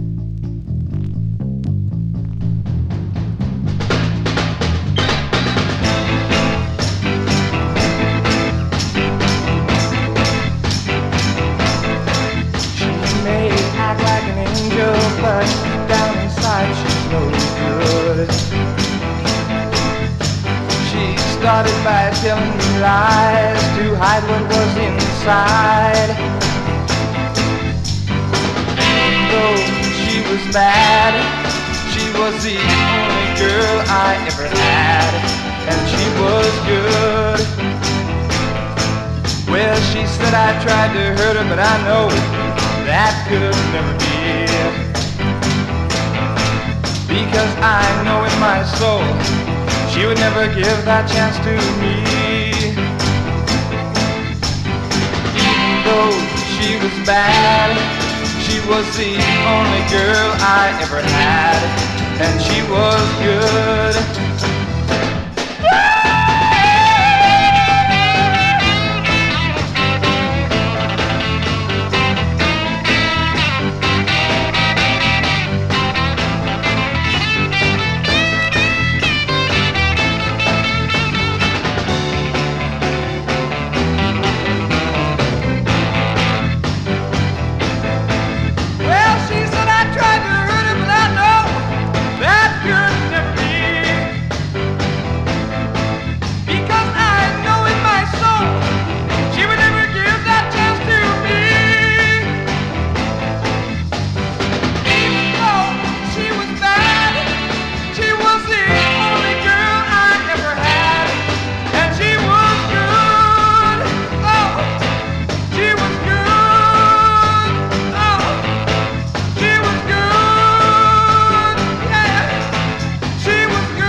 Sound of the Talisman. Once again, they're from June of 1966 on that Julian record label. The song is called She Was Good, and I think the record is good. Better than good. I dig the record. Hope you dug it too. A little bit of garage because I wanted you, the listeners, to know that when I do my Relics and Rarity show, there's like I said, there's soul, there's garage. There's just a lot of songs that sound like they could have been a top 40 hit, and there is the occasional hit record that I will play as well. But for the most part, it's songs that kind of, deserve that second chance on the radio. The Talisman, She Was Good. This next record, I got to be honest with you, I think a lot of you will know this next record. So in your mind, you might not think of this as a rare record, but there's some records that I just love so much. I mean, favorite 45s of mine that, I'm excited to get the record on the hard-to-find original label. Now, this record ain't nothing but a house party by the Showstoppers. Most copies sold were on the Heritage record label. And occasionally, there is the collector that will say, well, I got the first press. I got it on the Showtime record label. Right. Which is how I had it, which I thought was first, but... Well, you know, I got to tell you collectors that thought you had it on Showtime as the original label. Before Showtime, and obviously before Heritage, there was this press on the Party Time record label. And by the way, Party Time 1001, I forget the name of the group there, but it's a record that I'd love to have a copy of that record. It's like a $2,000 record, but it's a great soul 45. But Party Time 1002 is the original way that this record first came out. And it's just a favorite record of mine, so I want to share it with all of you. From 1967, a top 5 record in Philadelphia, that's for sure. And in regional markets, it did well, but in Philly, it was a smash. Jerry Ross production out of Philadelphia. It's the Showstoppers, and it's kind of like what we're doing tonight, Johnny. Ain't nothing but a house party. Hey, baby, what's happening? You gonna go to the party? What ain't nothing but a house? Now they're dancing on the ceiling, they're dancing on the floor. Oh, baby, wake up and do the door. They know it's a party going on. Wanna dance and romance all night long. I know it's cold outside. Come on in, I'll keep you satisfied. All you gotta do is move. Oh yeah. Every time you feel the groove. It ain't nothing but a party. It ain't nothing but a party. It ain't nothing but a hot party. It ain't nothing but a party. It ain't nothing but a party. It ain't nothing but a hot party. It ain't nothing but a party. Come on in now, bring your soul. I know you're gonna lose control. You can do the boogaloo. Anything that you wanna do. I know it's cold outside. Come on in, I'll keep you satisfied. All you gotta do is move. Oh yeah. Every time you feel the groove. It ain't nothing but a party. It ain't nothing but a party. It ain't nothing but a hot party. It ain't nothing but a party, baby. It ain't nothing but a hot party.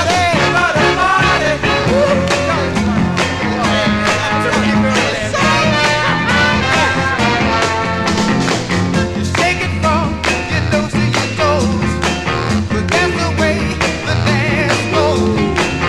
Shake it fast or shake it slow. Shake it till you can't no more. I know it's cold outside. Come on in, I'll keep you satisfied. All you gotta do is move. Oh yeah. Every time you feel the groove. It ain't nothing but a party. It ain't nothing but a party. It ain't nothing but a hot party. It ain't nothing but a party. It ain't nothing but a party. It ain't nothing but a party. It ain't nothing but a hot party. It ain't nothing but a party. Oh baby, it's a party, not a party. It's a party. Oh baby, it's a party, not a party. It's a party. Classic Philadelphia soul. Love that particular record there. And then again, once again, I just was as a collector was just so happy to find an original pressing on the Party Time record label, because I always loved that particular record there. The Showstoppers, Ain't Nothing But a House Party, with a good B-side as well. What Can a Man Do? Both sides definitely get played on that Northern Soul scene. And that, once again, is from 1967, big Philly hit record. Johnny G, you having fun? You enjoying our little house party tonight? I am. I'm looking at these. I don't want to drool on these records here, but that is a cool looking label and a great conditioned here for this record here. And again, Very it came nice. at least three different ways. At least three different ways there. You know, Showtime came after Party Time, then eventually on Heritage Records, and then I think there was a reissue on another label with a different kind of, I don't know. But anyway, that's the original pressing, and it's pretty much impossible to find that on Party Time Records. And Rita, I want to thank Rita, who mentioned that the other record that's on my want list on that Party Time record label is indeed the Four Perfections, a tune called I'm Not Strong Enough. And like I said, that's a pricey record, and it's on my want list, and I hope I come across that record one of these days, because that's also a great soul 45. I'm Dave the Rave. I'm playing records out of my collection. I want to thank Johnny G for hosting me, allowing me to do my Relics and Rarity show here on this Sunday night. I want to thank you, all the listeners, because we got, Johnny G got to 2,000 subscribers. I did help. I didn't think that was going to happen. But we made it happen, Johnny. And Johnny said, if you can get me to 2,000 subscribers, you can host your Relics and Rarity show Sunday night right here in the luxurious Vinyltreasures studio. Yes. So I do thank you for that. This next record came out, I believe this is, just by looking at the record, looks like a West Coast label to me. Johnny G, probably. I agree. I think there's a Delta in here too. We'll check. That means Monarch pressing plant. Those of you that are not familiar with those West Coast pressing plants. But this is a 45 on the Shy Soul record label. Mm-hmm. This is one of the early 45s that I bought out of the Greg Zurich collection. Okay. And I remember playing like 20, 25 seconds of the record, as we spoke about earlier, and I could usually tell right away whether I like a record or not. I remember in that first 20 to 25 seconds, I knew I wanted this record. And I have to be honest with you, John, and I could tell the audience, being very honest, that I thought for sure when I turned the record in, it was going to come back with like a $3,000 kind of a price tag. Mm-hmm. I thought it was kind of a cool soul, kind of a little funk to it, a little like a 68 Temptation kind of a sound to it. But it came back priced well below what I thought. Charged $700 for this particular record. It's by the Four Sights. The Four Sights, once again, on the Shy Soul record label. It's a 45 that came out in, well, let's see, did I mark the year on this particular record? Actually, I don't have the year on this particular record, but I'm going to guess probably around 68. Johnny's looking it up probably as we speak over here. The Four Sights. We'll come back with the year after we hear the record. It's a tune called Love is a Hurting Game That I Can't Win. The Four Sights.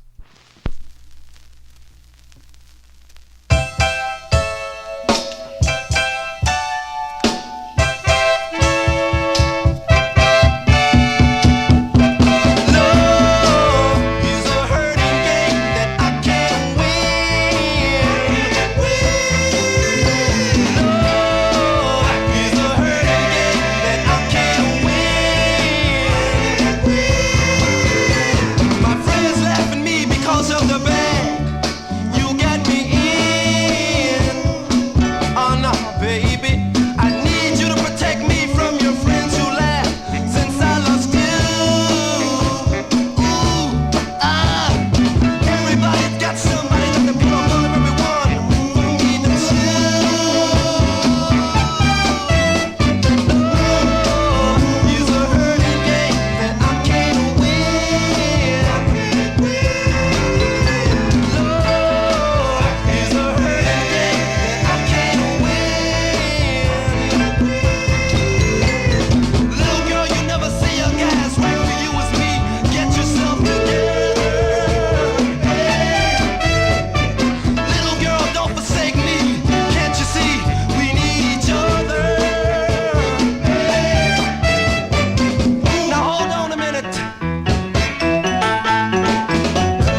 sound of the Four Sights there on that Shy Soul record label. And like I said, that's probably a West Coast 45. Johnny G is checking the dead wax. Maybe we can come up with an exact month, but it's 1967.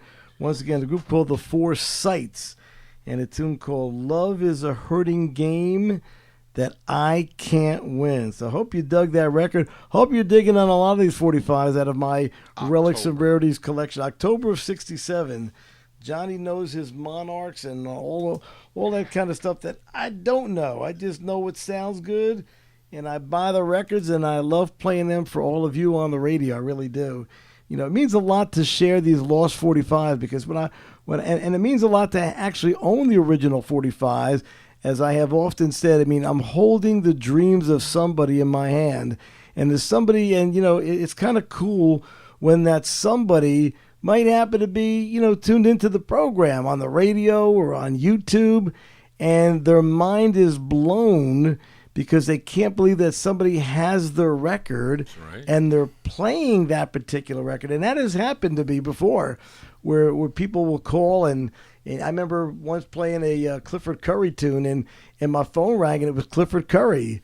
And I heard from people on Brent Records, a group called the Sixpence. I heard from a garage band called the Chantels, who had a record on the Fenton label called Be My Queen. And, you know, he heard me on Sirius XM radio, and he called me up. He couldn't believe I was playing his record. So it's just a lot of fun to give these records a second chance on the radio. I know, Johnny, you share that same feeling. Absolutely. And it is, and it's funny because sometimes even on Facebook here, when I played that, what is that thing on the, they called the Chamants? Is that the group, or Shant? The Chamants you're thinking of, on Bass Sound, was it? Bass Sound, because the lead singer is on Facebook. A lot of the artists are on Facebook. They're up there in age, of course, but well, that's funny you would mention that, because I brought a Chamants record. I don't know if it's the one that you played, but I brought a Chamants record that I think I paid $200 for.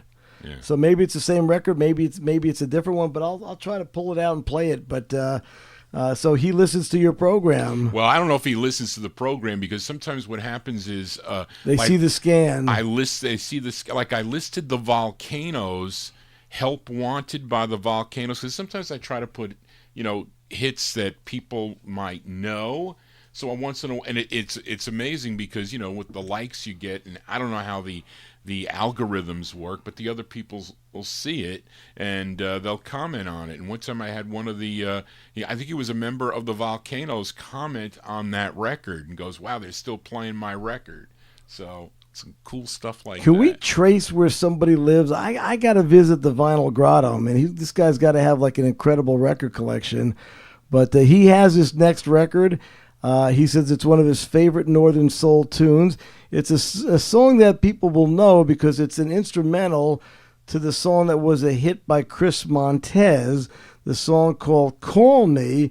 And he did a nice saxophone instrumental of this particular record, which was released on ABC Records back in 1966. So I'm going to spin it for you tonight. Once again, Eddie Bishop, instrumental, and it's called Call Me.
Yes, indeed. There, you recognize the song. I told you, the Chris Montez tune, covered there by Mr. Eddie Bishop, going back to 1966 on the ABC record label.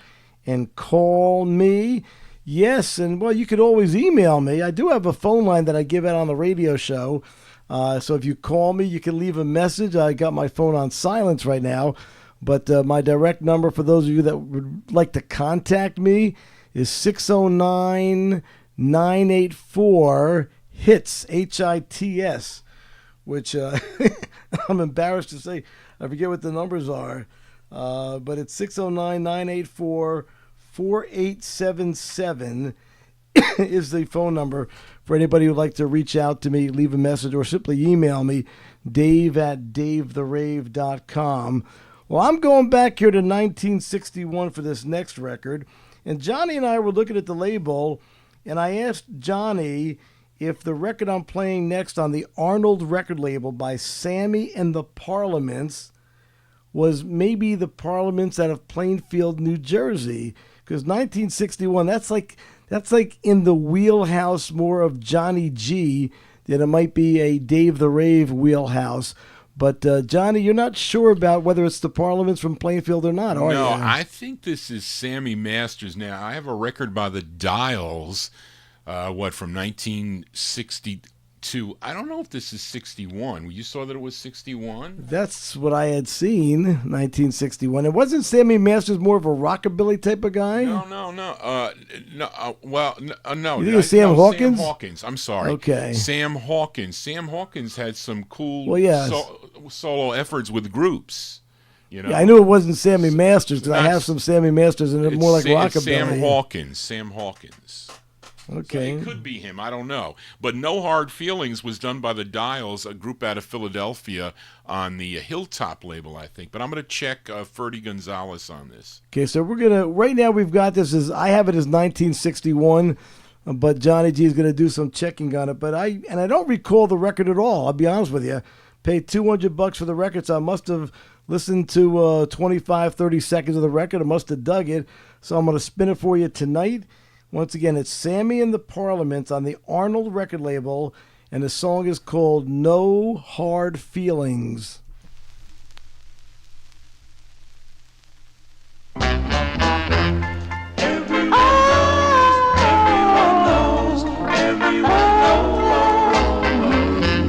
Everyone knows that our love is over. Everyone knows you're leaving me now. I've no hard feelings, no hard feelings. Though you're breaking your vows, I can recall them. Do you remember? We were so sure that we'll never part. I've no hard feelings, no hard feelings. Though you're breaking my heart, darling, what can I say? You go your way, though it's a shame. I'll never blame you, darling. Don't be afraid, you know. In the future, you should decide that you had been wrong. I've no hard feelings, you know. I have no hard feelings. Just come back where you belong. Come back, darling. Come back where you belong, darling. Come back. Come back. Everyone knows. Everyone come back where you belong. Well, we've got some people digging on that particular record. There's Sarai Martinez and Lenny Goretta's. That's Adrian. Oh, that's Adrian. You don't know. I do. He's a regular here. Okay. Well, it says Sarai Martinez. That's his wife. I think. I think. Well, listen, I don't want to get stabbed. Now I'm not messing with your wife. People are coming in. People come in under other. It's their spouse's sign in. So okay. Well, I don't want to mess with his wife. But what does she look like? Maybe. No, I'm just kidding. I'm just teasing. But thank you, Adrian. I appreciate the comments. And Lenny Goretti, he's strolling to that particular record there. Once again, and Johnny kind of has concurred with me that it is 1961 on that Arnold record label, Sammy and the Parliaments. The tune was called No Hard Feelings. And from 61, we're jumping all the way to 1970. So I'll send it out to Miami Santi and Leonard Mancini. Are you still out there, Leonard Mancini? Because you might dig on this record. Hopefully all of you will dig on this record.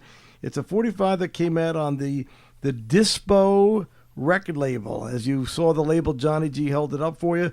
He'll show it to you after the record finishes playing. It's by Billy Easton, arranged by Donny Hathaway. I think a lot of you will recognize that particular name. Billy Easton. It's called I Was a Fool, and then in parentheses, to say that I didn't care for you.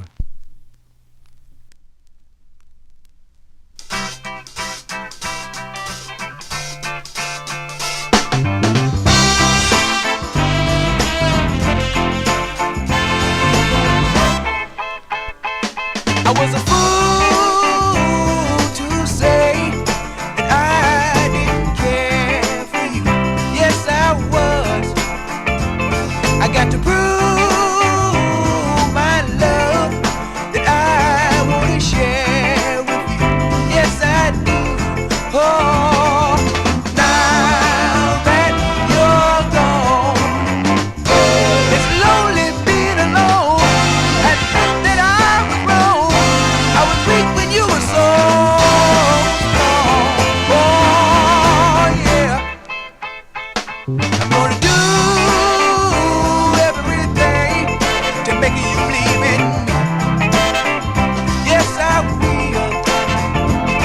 And it won't take much on your part. Just let our love be. Oh, yeah.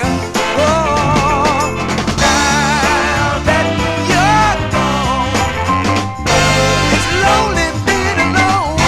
Admit that I was wrong. I was weak when you were so strong. Oh, yeah.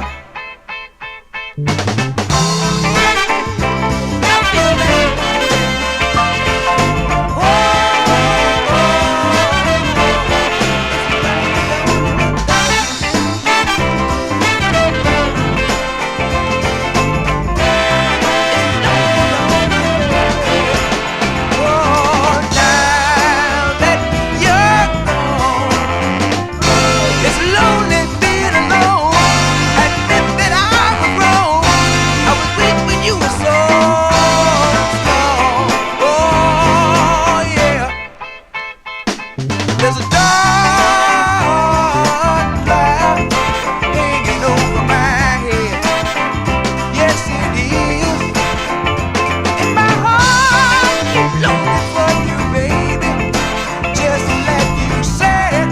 Oh, yeah. It's lonely, lonely, baby. I'm a lonely man. It's lonely being alone. Admit that I was wrong. I was weak when you were so.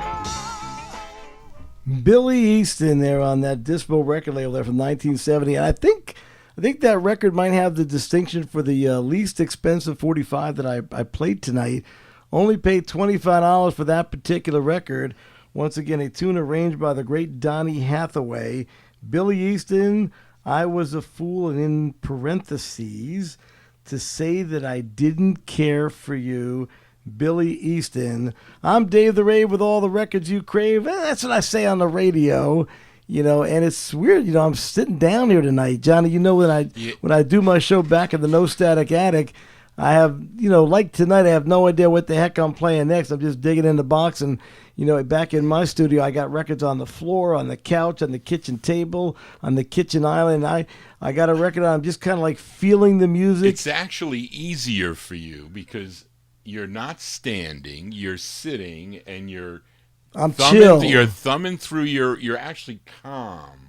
I'm chill tonight. I love it. You're calm. You're sitting back and listening to the music. Listen, if there's a rent that gets me here once a month, I'll quit that other station. But anyway, he might not like that. He might not. No, listen. I know there are some things I can't understand about the. Well, listen, Dave. You said that maybe little Steven wants you on more, so that's going to take up more of your time. That's always a possibility. We'll see. But in any event, and I enjoy the stuff I do on Sirius XM because obviously it's got a tremendous listenership. Although, the difference, I will say this, Johnny, that, they may have hundreds of thousands of people that are hearing the show, in particular the Tommy James show, because he's Tommy James. So people, they tune in because he's got a lot of fans. He sold millions of records, but the people who listen to shows on the internet, Vinyltreasure show, Top Shelf Oldie shows, these are people who are just truly dedicated to what we're doing, and they're really fanatical about the music. I remember doing live remotes for some of the commercial radio stations that I'm on, and it's kind of funny because the guys that are on every day with a normal shift, 7 in the morning till 10, 10 until 2, 2 to 7 or whatever. I mean, we would have these live remotes, and I would get a call from the station manager, and he'd say, "Dave the Rave, where are you?" I'm like, "I'm on my way." Why? Why? Because you got like 40 people waiting to meet you. And the guys are on, every day. They might have had 5 people waiting to meet them.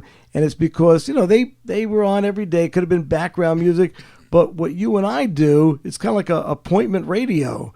People can't hear these records, anywhere else, basically. Where the guys that are on in their normal shifts are basically playing songs that are on the station playlist. They're top 40 hit records. Yeah, and again, because the one thing that's missing from our shows here is the money aspect of it, because the powers to be at the stations, they say, "Oh, Dave, you're not playing. Well, you need to play more hits. You need to play more whatever. You need to play more hits." So we're not really doing that. These are records that, like you mentioned on the first show, that there's so many that were coming out every week that it's impossible to hear all these things. Well, think about it this way, John. We're not in the 60s, obviously. We're here in 2024. And think of all the records that you buy, all the records that I buy. And a lot of times I can't get to all the records that I buy. I said before, and this is the truth, a lot of the records I'm playing tonight, which I paid good money for, and I haven't had a chance to play these on my own Relics and Rarity show on Top Shelf Oldies or any other station because I just got too many records. So it's an opportunity to... There's my 2 boxes, that one and that one over there, and these under here. So there you go. Well, it's almost like I'm home. I'm surrounded by records. Johnny G is a massive, massive record collector. I think most of you know that, but if you're new to the channel, if you just subscribed, I'm telling you, John's got a lot of, we both have 100, I've got maybe 130,000 plus records. Johnny might have 160. There's a lot of records all over the place, I can tell you that. I'm going to take you down in the basement. You're going to see it. Take a picture. There you go. Now, this next record is not the first record by Major Lance. This first record was a very cool 45 that came out on the Mercury record label. But wait a second.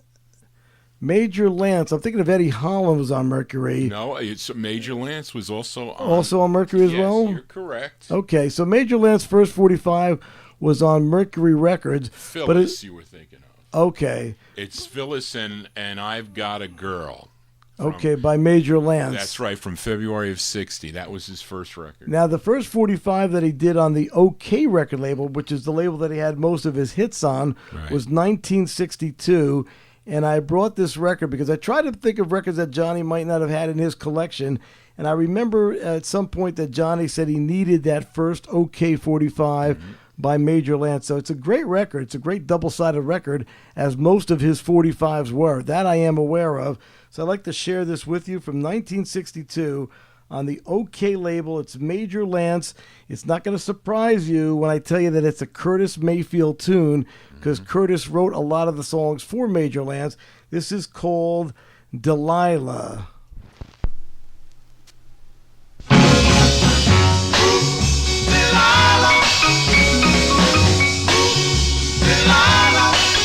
Let me tell you about a place in a city where I guess I happen to be. I met a fine girl so pretty. I saw she was looking at me. I ain't too hip about the folks in the city, so I thought I'll get her name. 'Cause it was it would be a pity to miss out on this thing. Introduced to me was Delilah. Right away she reached for my hand, and as we touched, a thrill went through me. Made me feel as though I was still alive. Delilah, just a plain old country boy. Ain't had much fun in life, seldom with joy. Oh, Delilah, if you would only come with me, so happy I will be. I ain't got much of money, just a farm on the outskirts of town. Please don't think that this is funny, but with you I'd like to song.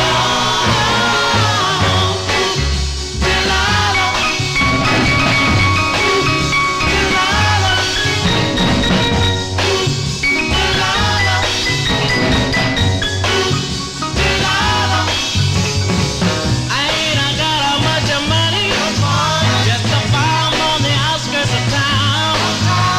Please don't think that this is funny, but with you I'd like to song. Delilah, baby,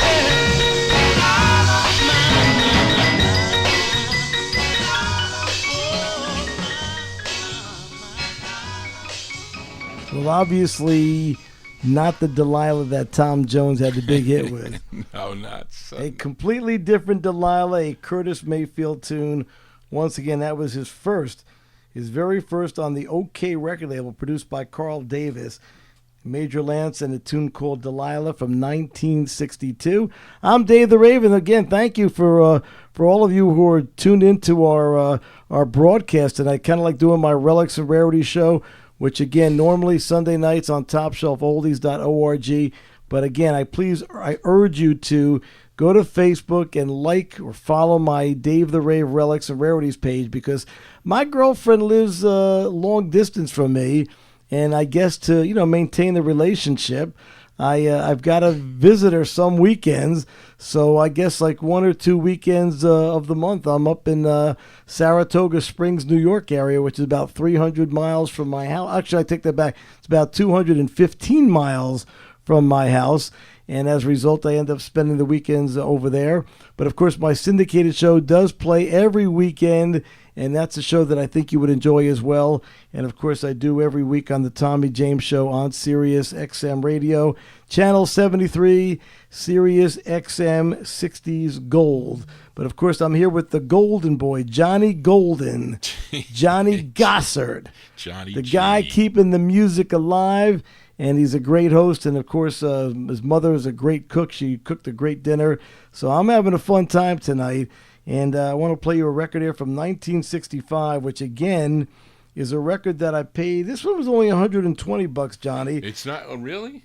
Yeah, why did I get a good deal on this? No, I don't know. I thought there was a good record by the Grand Prix on this label. Well, maybe this is it. Maybe I got lucky, or maybe it's only worth $120. I don't know. Reed King or somebody could probably check it out to see if I got a good deal on this record.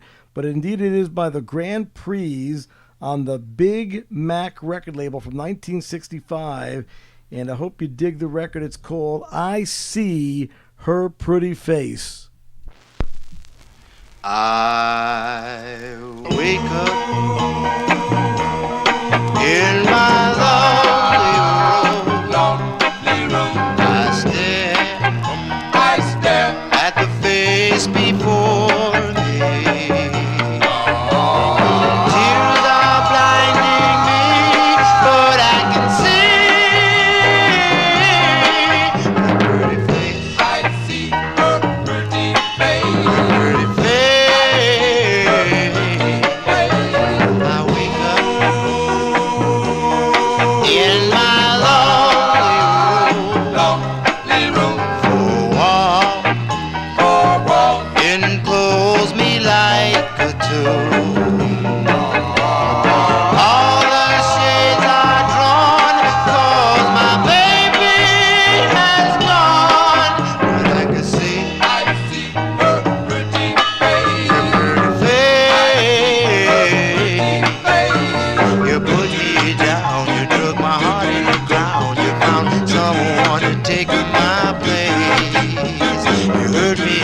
night. Still I could see your face. I wake up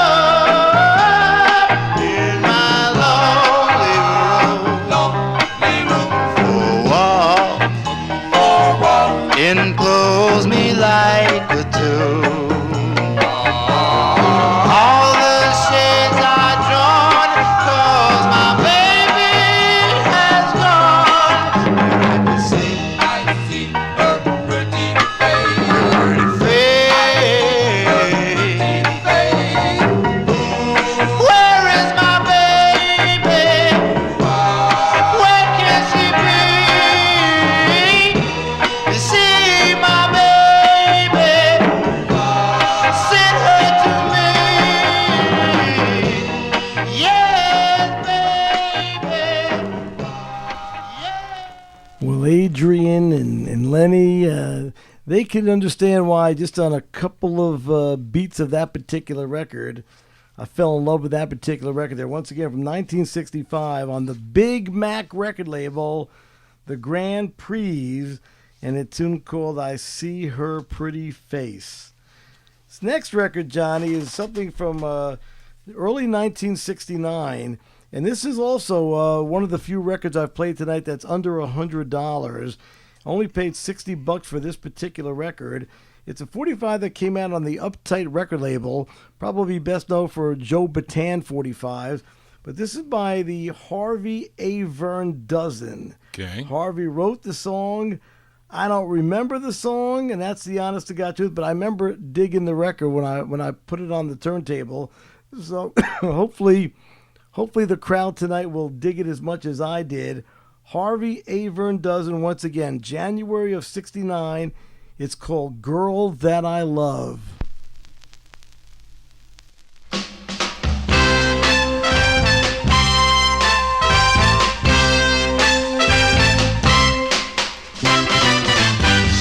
I got to be with you, yeah, yeah.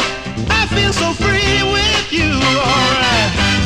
Life is a gas with you, yeah. You're the girl that I love, so alright. Ha. End of the day, don't you know I've got my pay? I've been missing you so much. Don't you know I need your touch? Yes, I'm coming home. I'm coming home to the girl that I love, yeah. Ha! Girl, you know you look so fine. Yes, I'm glad that you're mine. Give me just one more kiss. That's the kissing I've been missing. Don't you know you turn me on? You turn me on. You're the girl that I love. Yeah, it's alright. Ha!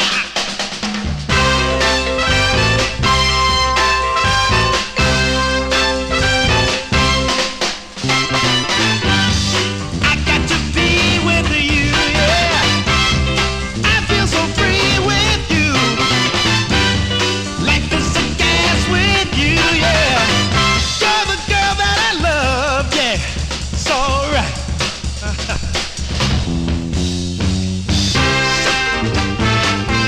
Don't you know you look so fine? Yes, I'm glad that you are mine. Give me just one more kiss, yeah. That's the kissing I've been missing. Don't you know you turn me on? You turn me on. You're the girl that I love, yeah.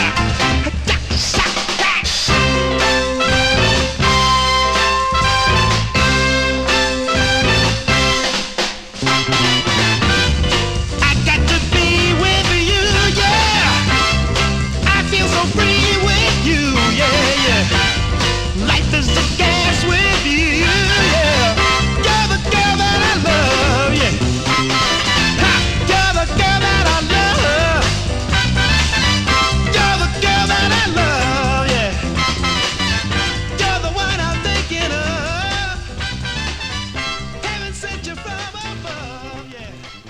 January of 1969. Hey, Johnny, I'm doing pretty good with the and talking. I'm so used to doing my radio show like I grew up listening to those top 40 disc jockeys, trying to hit the post and so forth. But I'm learning how when I come over here just to kind of let the record chill and go through and then wait till the last note and then talk about it. Yeah, it's okay. You're doing right. Harvey Aver Dozen on that Uptight record label.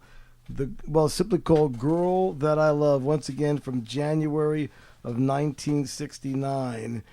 Well, here's another record, Johnny. As many of the records I'm playing tonight is a record that I don't remember at all, but I paid $300 for the record, so I must have dug it. It looks to me like another maybe West Coast 45, perhaps. Yes. It's by a group called the Sun Lovers. I'm thinking it's a soul record, but Sun Lovers, maybe it was a surf record, but probably a soul record. The Sun Lovers on the Breakthrough record label. It's a 45 that came out back in 1967, and it's a tune called This Love of Ours.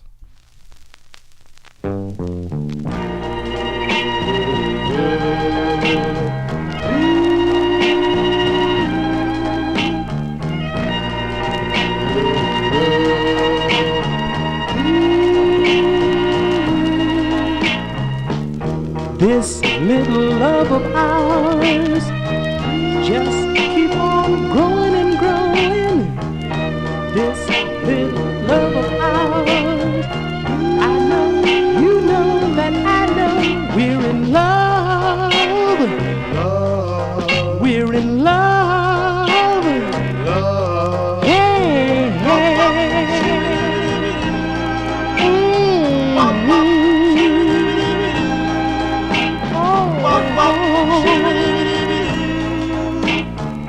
she's not the kind of love that will fade away, a kind of love that will last with each passing day. We're in love, so much in love.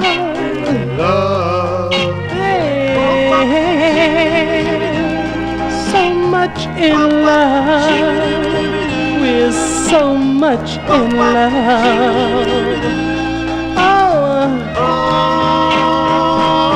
I wanna thank you so much, Cupid, for giving her to me.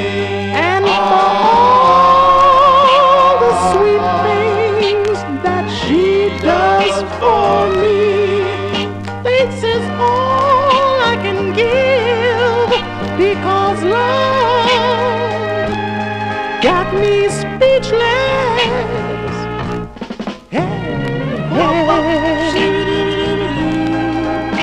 So much in love, we're in love. I got a love that'll never do me wrong, a true, true love that's awfully strong. We're in love, so much in love. Hey, we're so much in love, so much in love, so much in love, so much in love.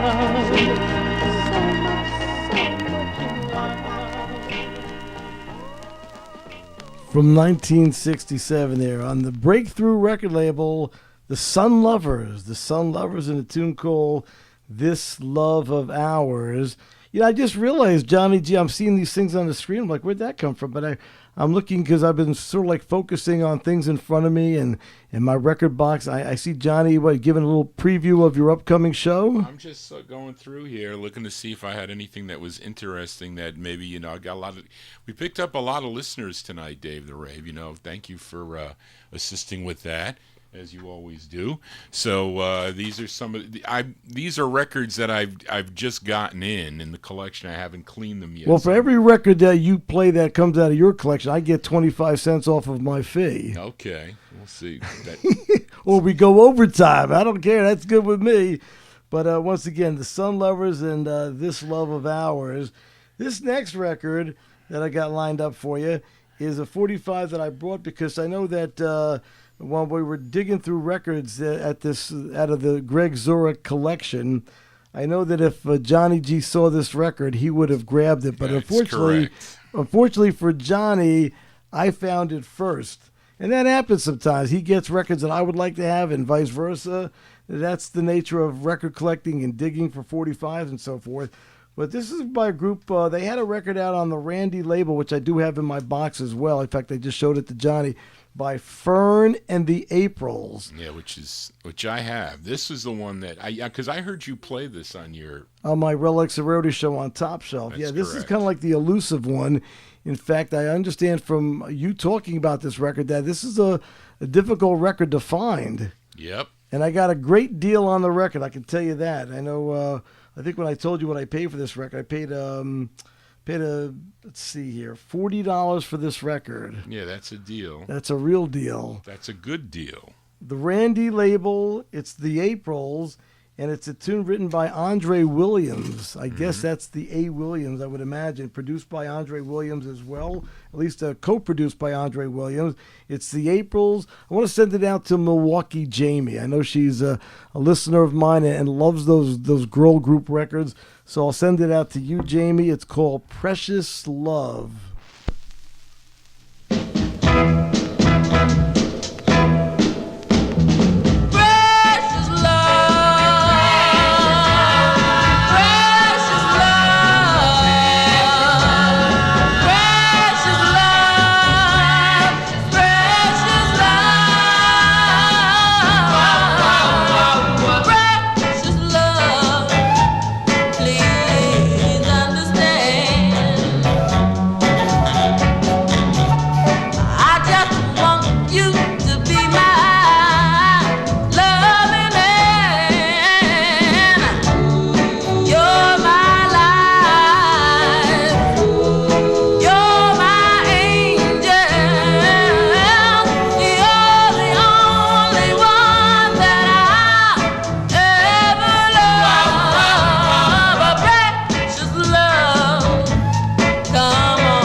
That is a mighty, mighty fine 45, Johnny. Yeah, those are the Aprils on the Randy record label. And Johnny knows his customers. He says that that's definitely not just a 45 that, well, I think a lot of you probably dug that record, at least I hope so. But he says that Adrian probably dug that record as well. So there you go. Hard to Find 45 by the Aprils from 1964, and it's called Precious Love. And speaking of hard to find 45s, actually this one is not so much hard to find. It's just that the pricing of this particular record I know is quite crazy. Johnny, you had the opportunity to buy this record several times. Yeah, well, Fred Bond had the record, so when I sent him a list, I must have been last year sometime. He wanted $1,000 for this record. Well, I paid for this record about 20 years ago. I paid $500 for the record. Well, maybe $500 I would swing. Yeah, but that was 20 years ago. Well, listen. It's like the stock market. Prices go up. Yeah. Prices go down. And I want to send it out to Dennis Flew-Hardy. Dennis, I played a song for you in part 1 and in part 2 tonight. Again, I thank you. I know, Johnny, we appreciate you, and we appreciate all of you. You really, without listeners, it's not fun to do a show. So thank you all so much for supporting Johnny G, for supporting my efforts on the radio as well. Once again, my email address, I'd love to hear from you. It's dave@davetherave.com. If I don't get good mail, I ain't coming back. I'm just kidding, folks. He is kidding. I'm having a blast. I really am. But let me take you back here to 1961 on the Excello record label. It's a good, cool record. I know it's early, but maybe, well, now that Labor Day is over with, I guess Halloween records, scary kind of records could start to filter their way onto the radio. Mm-hmm. This is Charles Sheffield, once again, from 1961 on the Excello label. And a tune called It's Your Voodoo Working. I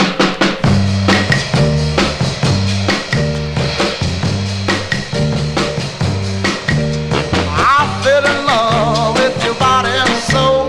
My hands feel sticky and my head's ice cold. My shiver tastes sour, my soul tastes sweet. I wanna lay down, but I just can't sleep. It's your voodoo working. It's your voodoo working.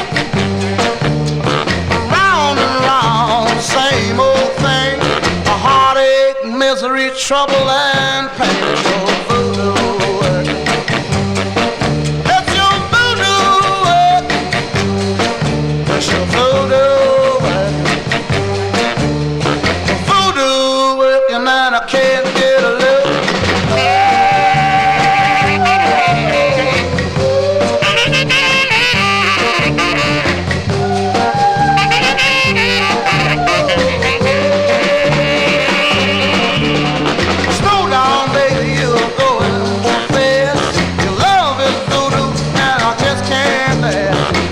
Last night and the night before, 20 long hours, my eyes are sore. It's your voodoo working.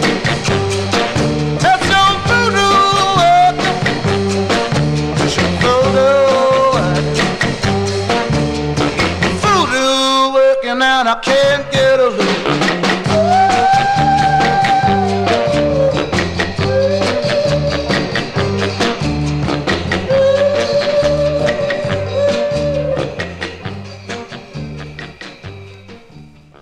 Going back to 1961, once again on the Excello record label. Like I said, a record that is out and about. You can find the record. You just got to be willing, I think, to pay the price. But I think there are copies available of that particular record. Charles Sheffield, Excello 45. It's your voodoo working. It's your Dave the Rave and Johnny G working right here in the Vinyl Treasure studio as I'm doing my little thing here, my Relics and Rarities thing, which I typically do out of my own home, just without cameras, which maybe some of you are saying, well, thank God for that.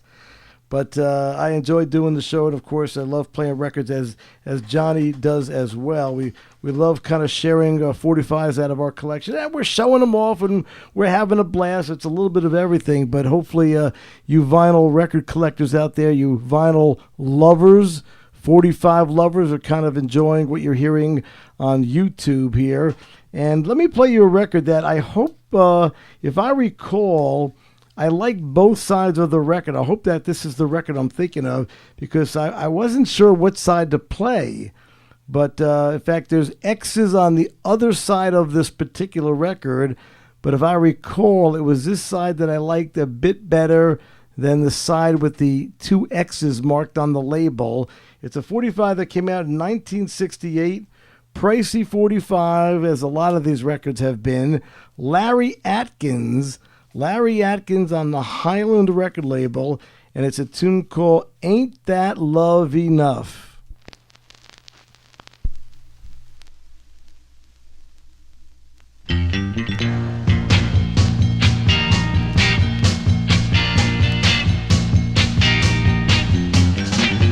If to shed a tear would bring a smile to your face, then a tear I'd gladly shed, girl, each and every day.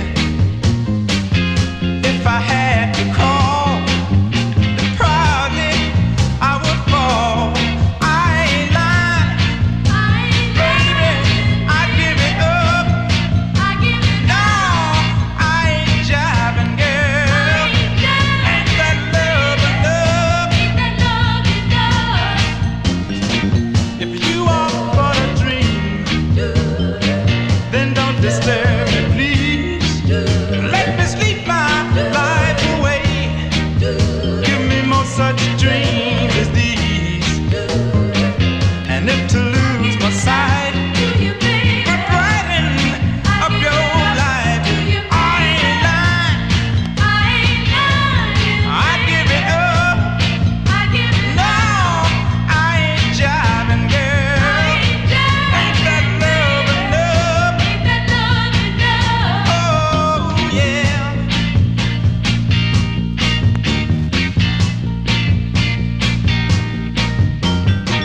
And if the love you give cause my heart to break, then love me and let me live, girl, forever let my heart ache. 'Cause in pain I'd rather be.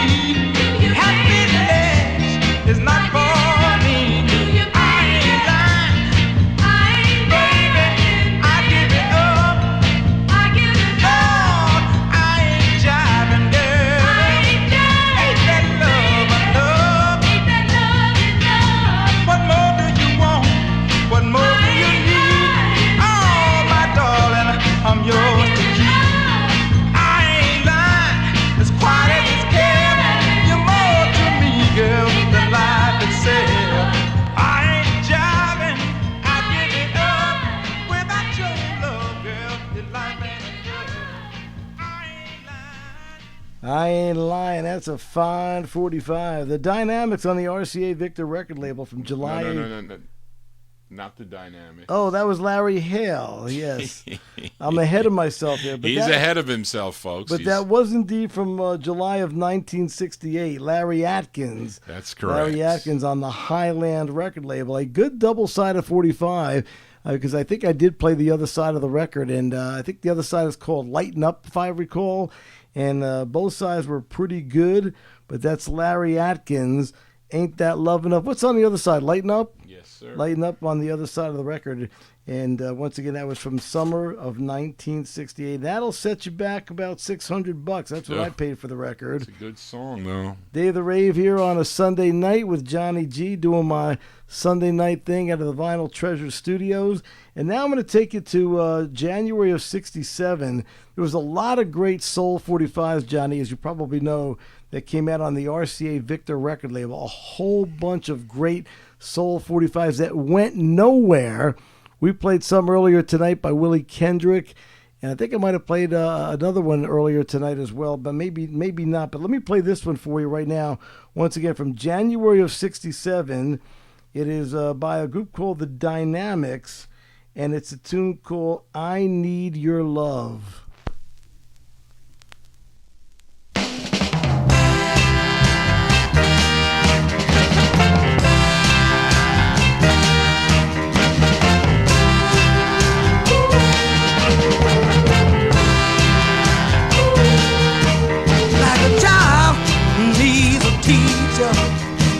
A pulpit needs a preacher, like the ocean needs a wave. All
One of the many records that were produced by Pied Piper Productions. They made a lot of great soul 45s, the Pied Piper That's group. right. That's something like to look for on the label. And Definitely. January of 67, once again on the RCA Victor record label. That is the Dynamics. The Dynamics in a tune called I Need Your Love. I noticed in the chat room, and again, I want to apologize because it's not easy for me to see everything that's written in chat. But again, I thank so many of you that have stopped by tonight and some of the great comments. I certainly will replay the show when I'm not looking for 45s and trying to think of what I'm going to play next. And I will catch some of the great comments. But again, thank you so much. But I noticed, was it Mark Knowles, yes, who made the comment about Tai Carum, who did a 45 called Lighten Up. And I think I have that record. Pretty certain I have the record. I thought I might have had it in my box. But then I noticed that the Tai Carum 45 that I brought was not the one called Lighten Up. That's probably still in my record vault. This is one from May of 1968. Again, a West Coast artist, I believe, for Tai Carum, perhaps. Maybe that's how it's pronounced, Tai Carum. But this came out on Roach Records out of Englewood, California. Tai Carum, and it's from May of 68. It's a tune called Only a Fool.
From May of 1968 on that Roach record label out of Englewood, California, Tai Carum. That's what Greg Tormo says, and I'm telling you, I had a chance to meet Greg Tormo at Revilla Records, where he was also digging for 45s. I'm sure he found a lot of great records that I would love to have. He's got a collection that I would love to dig into that collection as well. But Greg, thanks for stopping by tonight. Tai Carum, tune called Only a Fool. Day of the Rave, it's my Relics and Rarity show here with Johnny G in the Vinyltreasure studios. And a record that I fell in love with this particular record. I was not familiar with the record at all, but I dropped the needle on this record from 1969. And, you know, I was buying this record. It says it's on the Big Hit record label. So Greg probably knows what it is because he seems to know just about everything. But it's from 69 on the Big Hit label. Of course, it's a big hit on the Relics and Rarity show. And tonight in the Vinyltreasure studios, Barbara Jean, probably Barbara Jean English would be my guess.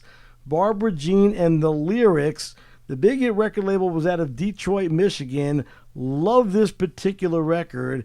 Expensive, I'll tell you that. It's a 4-digit record. Four numerals is what it would cost you for this particular record. It's called Why Weren't You There?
Got to dig that record. You don't dig that record, folks, you got a big hole in your soul. Better check in with your primary care physician tomorrow.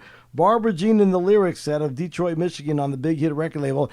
And, of course, Greg Tormo and also Johnny G made the comment that, of course, and I agree that Barbara Jean English, I think of her also as a New Jersey singer. I just couldn't think of any other Barbara Jean, but, of course, there are obviously other Barbara Jeans. So perhaps not Barbara Jean English, but who knows? But nonetheless, I think it's a great 45. Once again, from 1969, paid $1,000 for the record there. Barbara Jean and the Lyrics, and Why Weren't You There? Now, this next record is a 45 that's kind of like a request. You know, when I was playing some 45s earlier tonight on the Dore label, Johnny said, "Hey, do you have the Puffs 45? Well, yeah, I got the Puffs 45, and I happen to have it here with me. Okay. So I'll pick this particular side. Some of you might like the other side, but it's the Puffs, and again, it's from February of 1966. The Puffs tune is called Moon Out There. Love.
Johnny G would say it's overtime. My $5 is basically expired.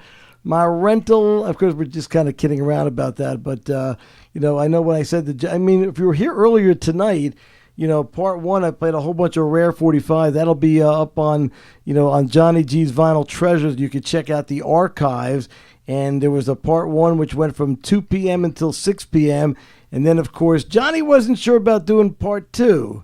So I said to Johnny, in case you just tuned in and were not aware of what happened, I said, well, Johnny, if I get you to 2,000 subscribers, if I reach out to my listeners and say, subscribe to Johnny G's Vinyl Treasure Network, if I get you to 2,000, will you let me spin records for another 3 hours? Now, if I could get him to 2,100 in the next 60 seconds, I could probably get another hour out of him. But well, you say no, but I don't think I can get you to 100 in 60 seconds anyway. But it's a good thought. Well, you never know. You just never know. There's 2017, so we were behind by like 10, I was at 1975 when we started. So we picked up like 35 listeners here tonight, subscribers that is. So that's a good deal. No, we had a good night, no doubt about it. And I had a lot of fun, and once again, before I forget, it's a good double-sided 45 and not an easy record to find. John, I think you would agree that Doré record by the Puffs is. I think there's some copies available though. I think I've seen them online. They're pricey. What did that go? What's this? Well, I paid $400 for that, and I think that's probably in the $350 to $400 range. Well, that's what I said. Maybe if it was $3, I would have taken it, but I grabbed it first anyway. Well, true, but I'm just saying. But there might be copies available for like $350, I think. Yeah, I know that's a possibility. Greg Torma will sell you his copy for $375. Greg shaking his head like, oh no. I'm not breaking up that collection that I got out here in Palm Beach, California, which, by the way, Greg's a realtor, so in case anybody wants to relocate to Palm Beach, California, make sure you check it out online. Look up for the number one realtor to the stars, Mr. Greg Tormo. But that was Moon Out There, once again, the Puffs from February of 1966. Johnny, I got a whole bunch of additional records. I guess I'll have to save them up for the next time I come over here, and of course, because you're welcome here. You're welcome here again. So we'll see in a couple months or whatever. A couple of months sounds good. We'll set up another date. So I want to thank you for coming here at the Vinyl Treasure Studios. I'm glad you had a great time. Fantastic time. You saw the parents. You had some chicken cutlets. You brought some great and I had good here. Company. I had good company with the people, my listeners, your listeners. All getting together here and watching the video. That's the cool thing about the Vinyl Treasure Show, Johnny, is that they can actually see the record spin. When I do my show on Top Shelf Oldies or even on Sirius XM, I mean, they can see the scans, but they don't actually see the physical record spinning around. And if you're a vinyl collector or have a lot of respect for the 45, it's just so cool to have this little community where they actually can see the records. It's funny because a lot of my listeners, they're so used to looking at the visual. They said it's not the same when they just hear the stream. It's just not. So I don't know. That's why I'm here. It's fun. You're getting into the mold, Dave the Rave. You're going to be getting your own show. I'm sitting down, relaxing. I'm not talking over the records, pretending like I'm some top 40 60s disc jockey, which always love the power of the DJs from the 1960s.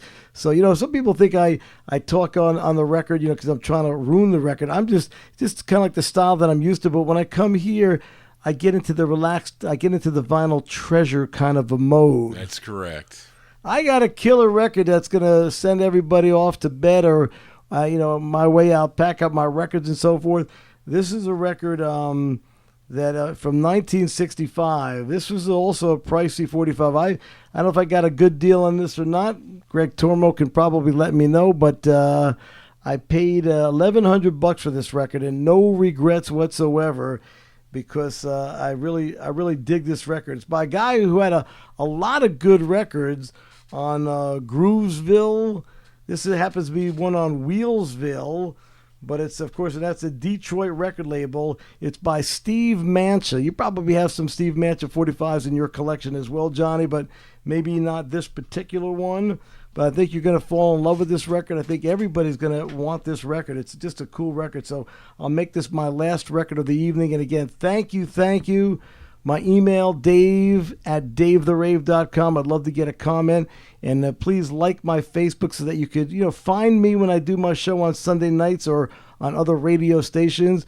Once again, my Facebook page is Dave the Rave, Relics, and Rarities. Thank you, Johnny G. All right, Dave, thank you. Again, if you need to get in touch with me, my email address for requests and anything else about the show, if you have your thoughts about Dave the Rave here, those of you first tuning into the program, you can contact me at vinyltreasures@aol.com. I'll be back here on YouTube on Wednesday night beginning at 9 p.m. for Soul 45s out of my collection. Some requests, of course, that come in under that address. And then I'll be back next Saturday night for my 50s and early 60s edition. So that's going to do it, folks, for tonight. So thank you all for being here and listening to my best friend, Dave the Rave, with his cool 45s out of his collection. And that last cool 45, this is 1965, Johnny. All right. Once again, on the Wheelsville record label, Steve Mancha. Love this particular record. It's called Did My Baby Call? So long, as Johnny would say. Take care, everybody. Good night. Good night. Bye-bye.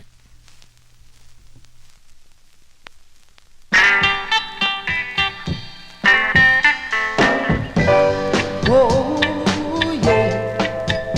Mama, I've been walking the streets all day. Did my baby call while I was away? You know, it makes me sad and loopy just to think that she and I did. I've been hoping that she'd call me on the phone. Did she call me, Mama, while I was gone? Tell me. I know it's all my fault we broke up. Now I miss her and I've suddenly woke up. I'd do anything to win her love again, even though I know I'm not worthy of it. I've never felt so all alone. Did she call me, Mama, while I was gone? Did she really call me? I wanna know. Did she leave a message for me? Oh, yeah. I just can't understand. We got 'em all